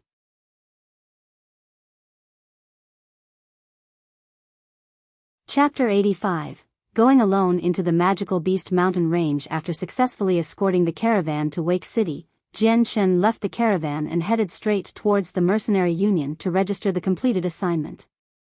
With this, he was able to earn a bit of reputation and a small amount of money. Because Wake City was so close to the Magical Beast mountain range, the number of mercenaries that stopped to rest here were much greater than any other city. The majority of the mercenaries had their eyes set on the favorable living conditions here, and tended to stay around for a long-term period. It was extremely convenient to enter the Magical Beast mountain range and hunt magical beasts in exchange for money. Although the dangerous factor of hunting magical beasts was much greater than escorting caravans, it was also an extremely profitable task. There were many people who lost their lives to magical beasts daily. But because the monster cores had such great value and were in high demand, many mercenaries were willing to risk their lives for the profits gained from hunting magical beasts. After all, monster cores were simply too precious in Tian Yuan continent. Since almost everyone needed them, the amount they required was quite large. After gaining monster cores, they could directly absorb the energies within them to quicken their cultivation rate. In addition, even if one didn't personally use them, one could easily exchange the cores for a considerable amount of money. The Mercenary Union was extremely noisy due to there being many mercenaries inside. A union as large as this was filled with hundreds of people. The majority of the men had naked torsos, and their robust builds could clearly be seen from their bare muscles. It seemed as if they displayed their bodies to demonstrate how powerful they were. Under such blistering hot temperatures as well as the poor ventilation system within the Union, the sour odor of sweat pervaded the air and assaulted the nose. It made Jian Shen, who very rarely experienced this type of odor, knit his brow, and use a hand to lightly pinch his own nose. After leaving the Mercenary Union, Jian Shen went around the city to replenish his supplies. He bought a map of the Magical Beast mountain range, and then headed straight out of Wake City. Under the scorching sun, he advanced forward alone to the Magical Beast mountain range. The Magical Beast mountain range was only about 30 kilometers away from Wake City. After rushing towards the mountains on horseback, Jian Shen finally arrived at the edge of the Magical Beast mountain range 2 hours later. A stretch of forest bordered the edges of the Magical Beast mountain range, and deep inside the forest was a large mountain range. Within the mountain range were numerous magical beasts. The environment inside was vile as well, and according to the description of the Magical Beast mountain range from the map, there were countless poisonous vipers and insects within the forest. Not only that, swamps could also be found all over, and if a person were not careful, they could sink into one. Without the help of a companion, it would be extremely difficult to escape with their life. The proverbs once said that fortune and danger live together. So while the mountain range of magical beasts had many dangers, at the same time, there was also treasure to be found. The magical beasts frequently fought each other, so upon their deaths, their monster cores would be preserved. If one had good luck, then they would be able to come across a few magical beast corpses that still had their cores, and collect them, but the chances of that happening were still rather low. Monster cores could be used by the magical beasts as well, but the lowest rank of magical beasts didn't know if or how it could be used and only operated on instinct. Jian Shen sat on his horse with his head facing the verdant forest in front of him. From today on out, this forest will be my training ground where I shall gain some experience. Dismounting, he stroked the horse gently on its head, and without caring if the horse, that had accompanied him for quite a number of days, could understand him, he said, "Go on, you're free now, go wherever you want to go." Afterwards, Jian Shen turned around and headed towards the forest within. Nay! The horse behind him stamped on the ground firmly as it looked at Jian Shen as it was saying goodbye. After covering a stretch of road, Jian Shen finally entered the depths of the forest, and without stopping, continued on his path towards the mountain range of magical beasts. The forest had weeds everywhere that reached the height of a regular person, completely blocking his vision. In this type of environment, one could lose their way if they weren't careful. Every few steps Jian Shen would jump onto a huge tree to view the surrounding routes around him to ensure that he hadn't lost his path, allowing him to keep track of where he was. Every so often, he would find a viper hidden in between the blades of grass, but with his soul, he could easily perceive it and take care of the vipers whenever they appeared. After traveling for 4 hours, Jian Shen finally entered the depths of the forest, where ferocious beasts were beginning to gradually appear. At that instant, a dark green figure leapt out from the weeds, and attempted to attack Jian Shen from behind with extreme speed. Just as the dark green figure approached Jian Shen, a white light flashed past, and a silver sword suddenly appeared. It accurately pierced into the green figure's concealed body with unmatched quickness. The moment after the sword made contact, Jian Shen's body swayed, and he shifted half a meter to the side. The moment he moved away, a soft bang could be heard as the dark green figure fell at where Jian Shen had just been standing. Only now was he able to clearly see that the dark green figure was a beast that looked similar to a leopard. Its neck was already soaked with blood that continuously poured out from its deep wound. Jian Shen's gaze swept across the leopard-type beast lying on the ground. He then continued to advance into the forest. He could tell from a single glance that the beast was only a normal wild animal. It wasn't even a Class 1 magical beast. There were absolutely no monster core that could be retrieved from within its body, otherwise, he wouldn't have been able to kill it so easily. Roar! Aoo! As Jian Shen continued to travel deeper into the forest, the howls of magical beasts gradually started to fill the air. There were many different types of cries. Some were unpleasant as they sounded like the wails of malicious spirits that made anyone hearing it feel terrified. At that moment, Jian Shen suddenly stopped in his tracks. He turned around, and his eyes flashed with a serious light as he stared towards his side. The silver light wind sword materialized in his hand. This was the first time Jian Shen displayed such a serious expression since he first entered the forest. A faint sha-sha sound emitted from the location Jian Shen was looking towards. Shortly after, a dusty yellow scorpion slowly appeared within Jian Shen's line of sight. The scorpion was extremely large. Its body alone was a meter wide, and 2 meters long. A poisonous stinger hung from the end of its tail, which was at least 5 to 6 meters long.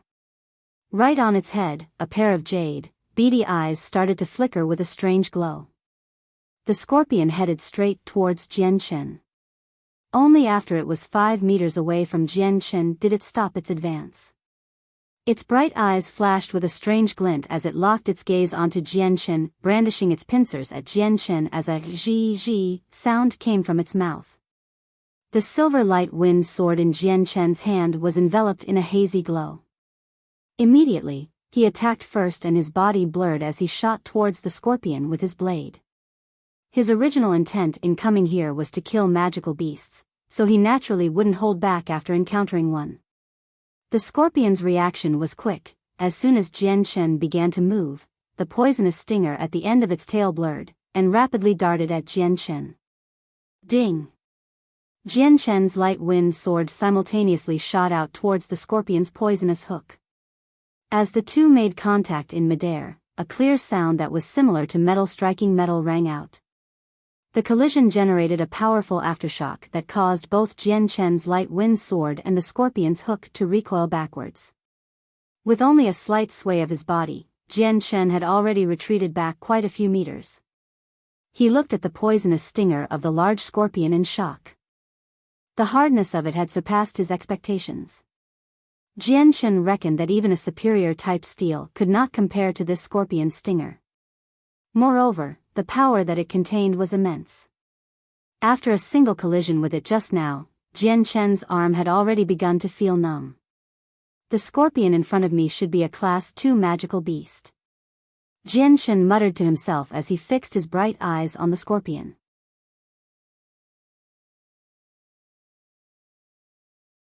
Chapter 86, hunting for poisonous scorpions. Although Jian Shen had killed quite a few Class 2 magical beasts in Kargath Academy before, the ones in the Magical Beast Mountain Range were on a completely different level.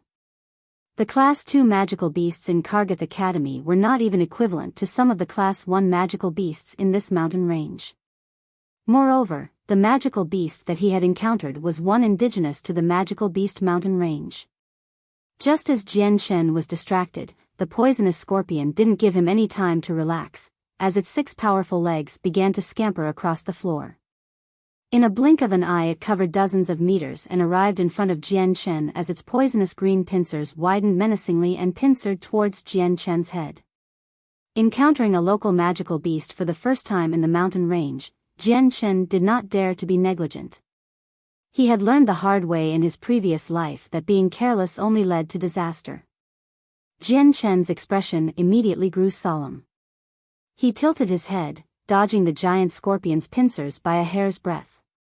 He then gathered strength in his feet and pushed off the ground, leaving a deep footprint in the ground as his body burst forwards towards the poisonous scorpion's much smaller head. The light wind sword in his hand was once again enshrouded in that hazy white light as Jian Shen aimed it straight at the scorpion's tiny eyes. The eyes, throat and heart were 3 of the most fatal and weakest parts of the body. That much Jian Shen understood, but this poisonous scorpion had a neck that could not easily be pierced due to the angle.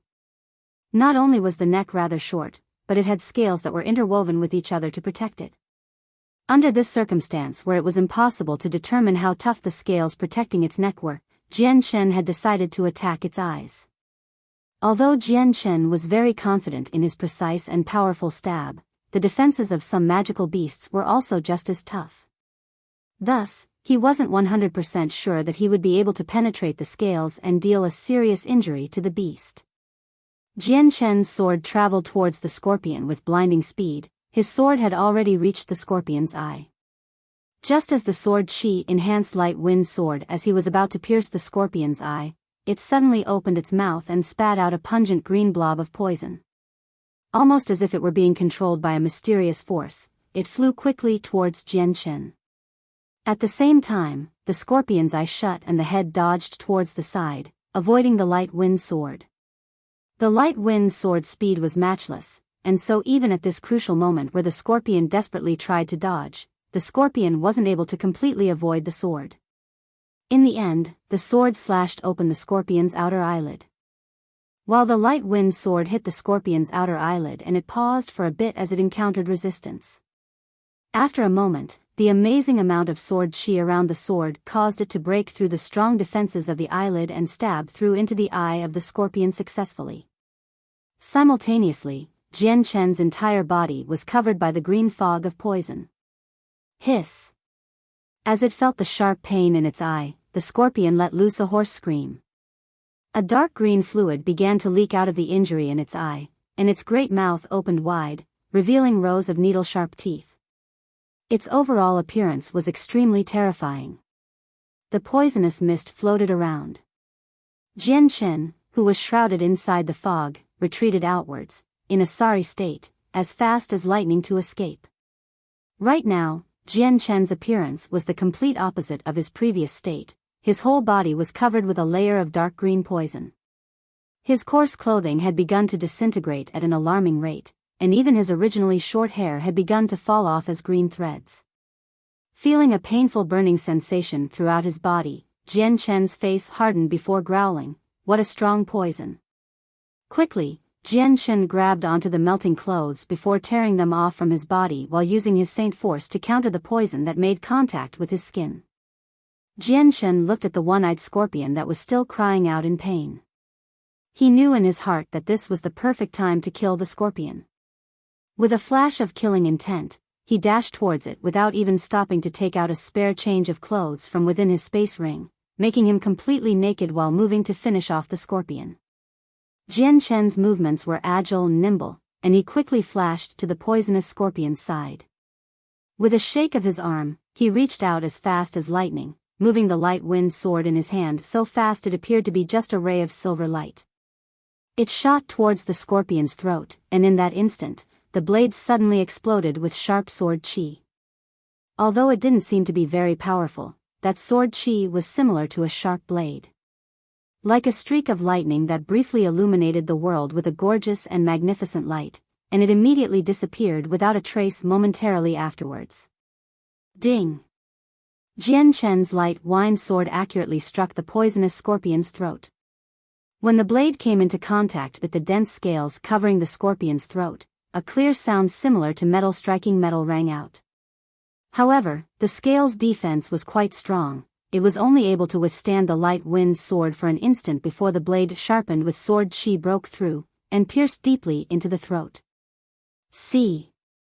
The poisonous scorpion once again cried out miserably.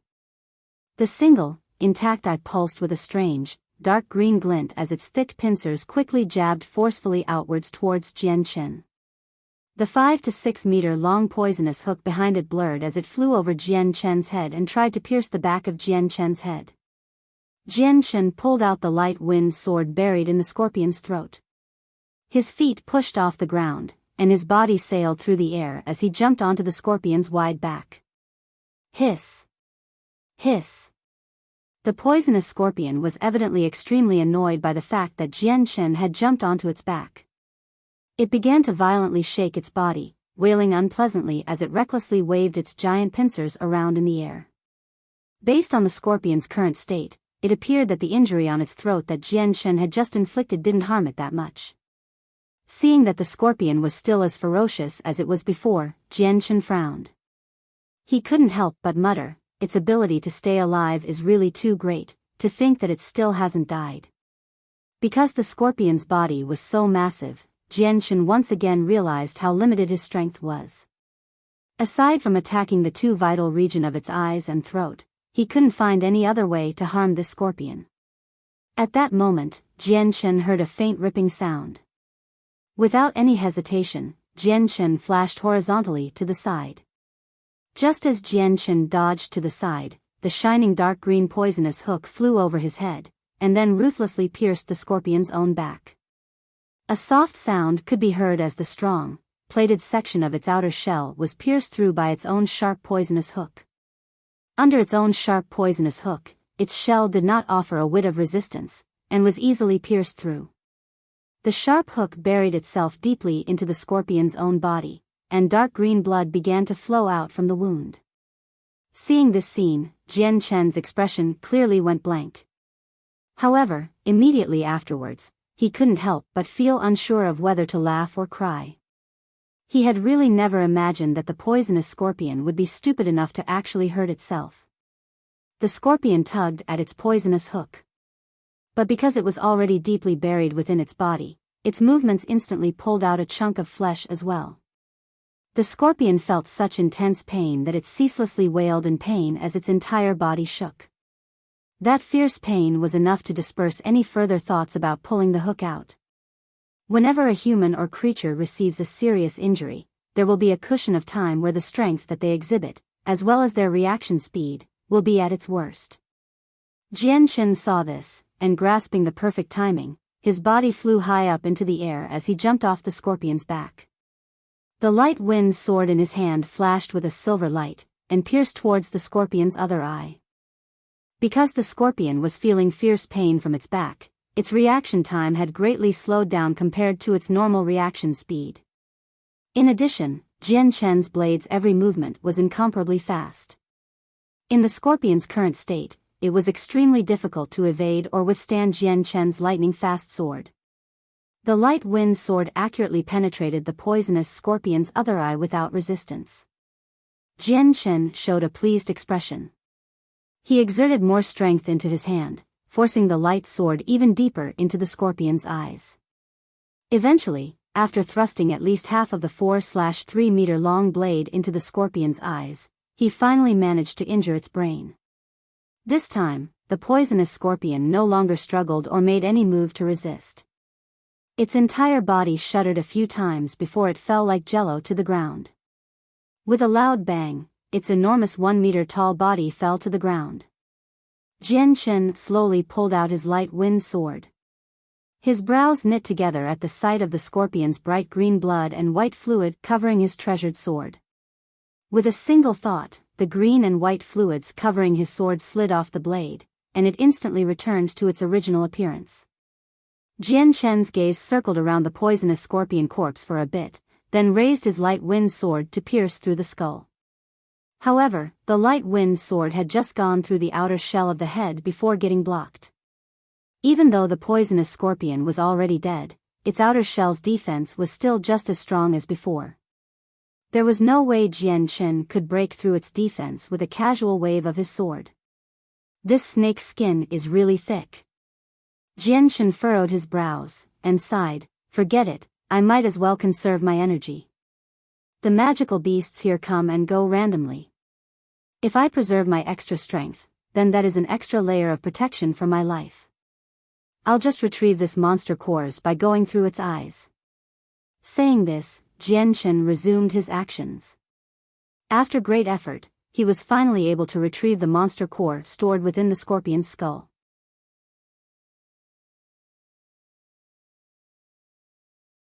Chapter 87, Surviving in the Mountain Range. Looking at the thumb-sized monster core, Jian Chen couldn't help but smile. It really was a Class 2 monster core. Look at the purity of the energy inside. Not only that, this Class 2 monster core is much better than the ones I found at Kargath Academy. It really is true that the magical beasts in the Magical Beast Mountain Range are stronger than the ones in the Kargath forests. After collecting the monster core, Jian Chen lowered his head to look at his body that was now dark shade of green. However, his body wasn't injured at all. Since he had been refining his body since he was young with the special techniques from Azulet Sword Law, his physique was really strong. So even though the poison caused his body to feel some pain, it couldn't get past his skin and enter his body. The majority of the damage was being counteracted with his inner saint force. So while his entire body was tainted with a green poison, the only symptom he felt was a slight burning sensation. Jian Chen looked around himself and listened attentively. There probably isn't a water source here, so I won't be able to wash this off. I guess I'll have to handle this roughly. Plucking a few tree leaves, he began to wipe off the excess venom while pulling out a new change of clothing from within his space belt. Although this place was extremely large and there wasn't anyone around, Jian Chen had no hobby of walking around naked. After changing his clothes, Jian Chen walked away from where the carcass of the scorpion lay without a care at all for it. Although magical beasts had many important parts that could be harvested and sold off for a high price, this scorpion was just a Class 2 magical beast. If he were to sell this, he wouldn't be getting much since it wasn't a precious type of material. Plus, Jian Chen had plenty of purple coins to spare, so the him today did not care for such a little sum of money. While the beasts that were born and grew in the mountain range of magical beasts were much more powerful than those in Kargath Forest, they were much rarer than the ones in Kargath Forest. After all, while the mountain range of magical beasts may not be the largest in the Tianyuan continent, it was still vast in its own right. The magical beasts in the mountain range were all scattered about, so meeting a magical beast was not impossible, but rather quite rare. For the entire day Jian Chen slowly walked deeper into the mountain range. By nighttime, he had only seen 2 magical beasts. Excluding the previous Class 2 poisonous scorpion, these 2 were both Class 1 magical beasts. The moon was hanging high up in the sky and basked the earth with its lunar glow. However, it did not reach into the forest where darkness reigned supreme, so one couldn't even see their fingers if they stretched out their hand in front of their faces. With the abundant amount of leaves covering the forest, the weak lunar lights wouldn't be able to penetrate through onto the ground below. Meanwhile, on a flat piece of ground, a large bonfire burst into life and lit up the night with its dancing flames. Jian Chen knelt by the bonfire with a stick in his hand as he slowly cooked a piece of meat that was speared through. Slowly, the meat began to caramelize as the fat began to slowly drip off onto the fire below, sputtering it out. After eating his fill, Jian Chen pulled out a unique-smelling herb from his space ring and sprinkled it on the surroundings. This herb was one of the few things that every mercenary entering the forest would need to prepare. Before resting, if one were to sprinkle this herb in his surroundings, it would be able to repel the majority of poisonous creatures from disturbing him. Of course, this medicine was only useful towards normal animals, and had no effect on magical beasts. After using the herb, Jian Shen immediately leapt onto a nearby tree. Sitting cross-legged on a slightly flatter branch, Jian Shen took out another faintly sweet-smelling herb from within his space ring and started to sprinkle it on his body. This white-colored herb was very effective in suppressing one's qi, preventing his qi from escaping, which might attract any kind of wild beasts while he was sleeping at night. After all, both the wild animals and the magical beasts in this mountain range had extremely acute senses of smell. Although this powder wouldn't be able to completely hide Jian Shen's qi, it could at least conceal it from the senses of normal animals. The mountain range had many magical beasts as well as wild animals. The reason why wild animals were called so was because they had no monster core within their bodies. Wild animals were also not as strong as a Class 1 magical beast, similar to humans that hadn't yet manifested their saint weapons. Although the wild animals weren't strong and anyone who dared to enter the mountain range of mystical beasts could easily kill them, when it came to cultivating or sleeping at night, no one would want to be bothered by a wild animal. Therefore, practically every mercenary who entered the mountain range or slept outdoors overnight would be prepared, and bring a good amount of this type of herb. After the safety preparations were complete, Jian Shen took out a big handful of monster cores and distributed them between his two hands. Jian Shen slowly closed his eyes and began to absorb the energy from the monster cores. The energy from the monster cores started to flow out at an extremely terrifying speed towards Jian Shen, before funneling into his body via his pores and nostrils crazily. This absorption rate naturally placed a slight burden on Jian Shen, causing his pores to feel a slight ache from expanding.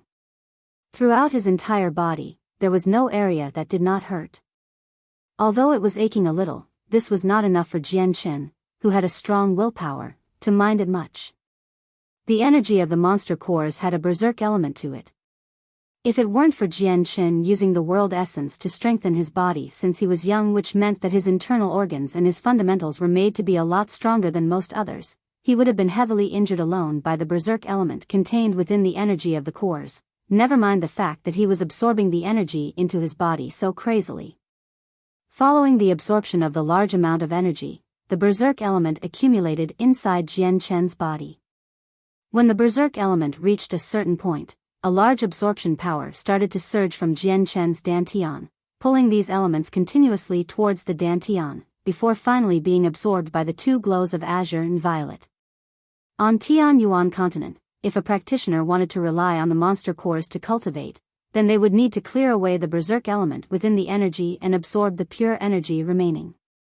Just removing that element from the energy would take a lot of time, and even then, the berserk element wouldn't be completely removed, and would leave behind some harmful effects within the body.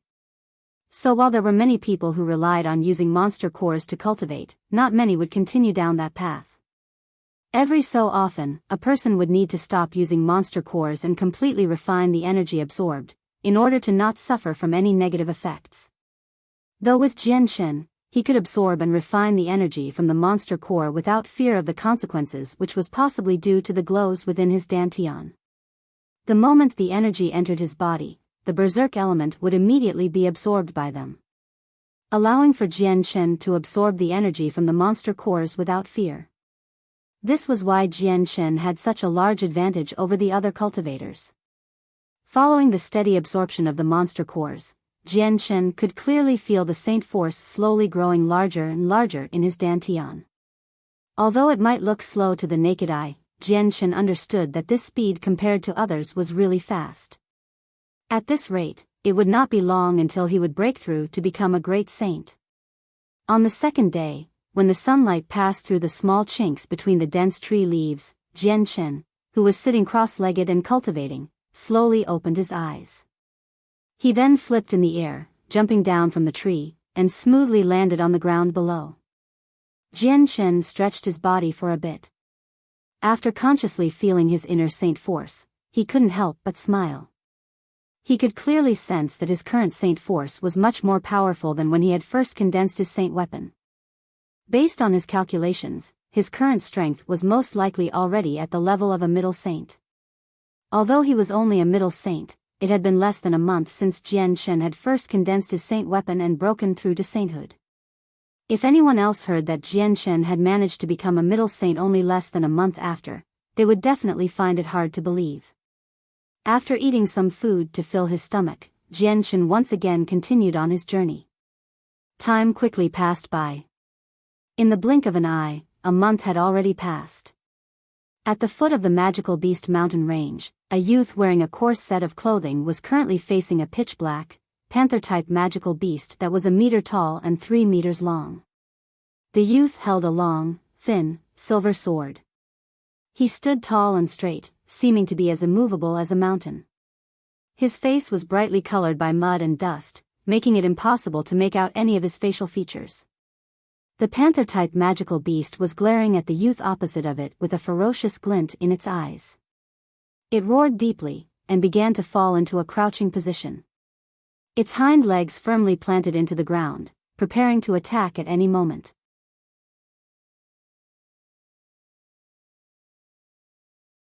Chapter 88, Great Saint Ho. Suddenly, the loud growl of the panther-like magical beast was heard. It leapt into the air with such force that its paw print was visibly imprinted on the ground, as its entirely black body transformed into a black shadow that shot towards the youth 10 meters away.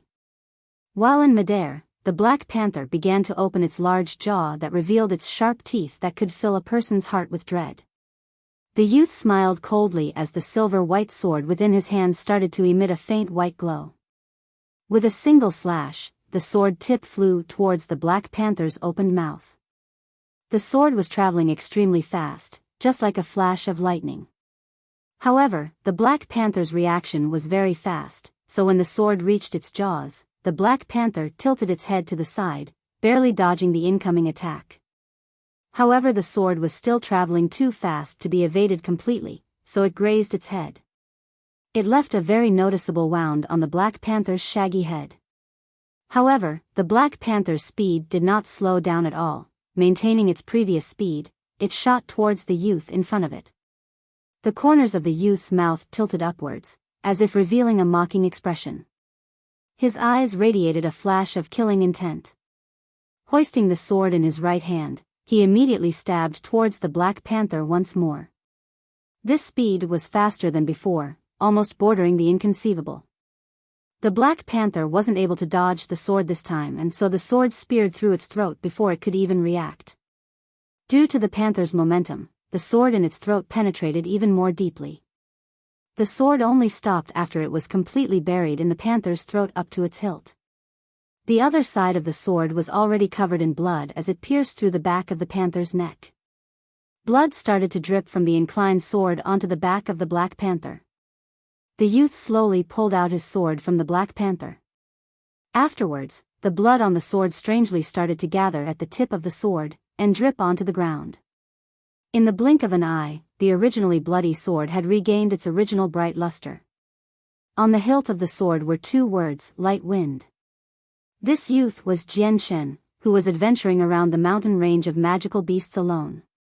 Unknowingly, he had already stayed in the mountain range of magical beasts for a month. This whole month, Jian Shen had remained in the outskirts of the mountain range, not going deeper in or farther out. During this month, Jian Shen would explore the outskirts of the mountain range during the day, and cultivate during the night. During this period of time, he had focused primarily on improving his strength, unlike back in Changyang Mansion where he had to slow down his cultivation speed so that his performance wouldn't be too outstanding. Because of that, Jian Shen's strength had practically skyrocketed in the course of a month. He had already broken through from a peak saint to become a great saint. In this short month, Jian Shen went from a primary saint to a great saint. If this speed was to be found out by the public, then it would send a huge shockwave throughout the continent. This was because for any regular person, it would take 2 or 3 years to go from a primary saint to a great saint.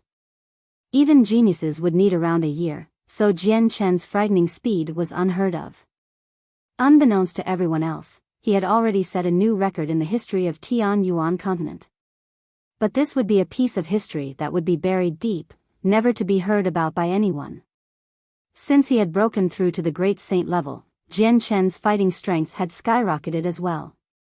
The current him could easily hunt down a Class 2 magical beasts, and he had already set his sights on Class 3 magical beasts.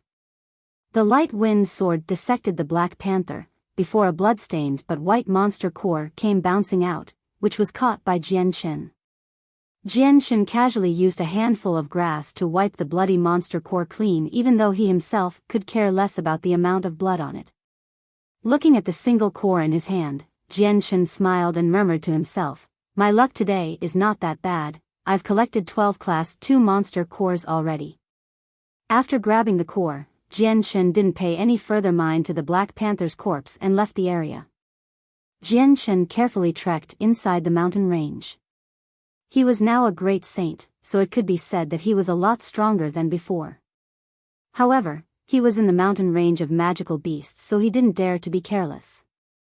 He knew clearly that while his position was currently in the outskirts of the mountain range, he would still be able to encounter some stronger magical beasts that came from the deeper parts of the mountain range, ones that Jian Chen currently wouldn't be able to handle. It could even be said that the current Jian Chen was very vigilant. Carefully looking around constantly, he had to be extra careful, especially with the hidden swamps since they were very hard to detect. From far away, the flatlands and swamps couldn't really be differentiated. But the moment one walked over a swamp, they would be devoured by it, and wouldn't be able to escape without another person's help. Right at this moment, Jian Chen's ear twitched. He began to shout with a great big smile, "Water, I can hear the sounds of water. There's water around here." Jian Chen immediately headed towards the direction of the water with great speed. Not too long after, Jian Chen passed through some tall weeds and finally reached a small stream. This creek was only 3 meters wide and wasn't too deep. Yet the water was so clear that the stones on the bottom of the river could be clearly seen. Seeing this river, Jian Chen smiled with joy. This was the first time he had come across a water source since entering the mountain range of magical beasts. And after all the time he had spent here, the clean water he had in his space belt was almost all gone. If he hadn't found a water source soon, he had considered leaving the forest. Looking around the place, he inspected it to ensure it was safe, before pulling out a few canteens from within his space belt before kneeling down to fill them with water. After a few more canteens were filled, Jian Chen threw off his clothes and jumped into the stream to wash away the sweat he had built up on his body. Not even a few seconds after Jian Chen started to bathe, his face suddenly changed expression from a relaxed one to a battle-ready expression in an instant. Immediately leaping up into the air from the water, he materialized his light wind sword into his right hand, and stabbed downwards with it. You're tuning in to the Biyao's Wuxia Chronicles YouTube channel. Don't forget to subscribe and join us on this journey to catch the most captivating stories.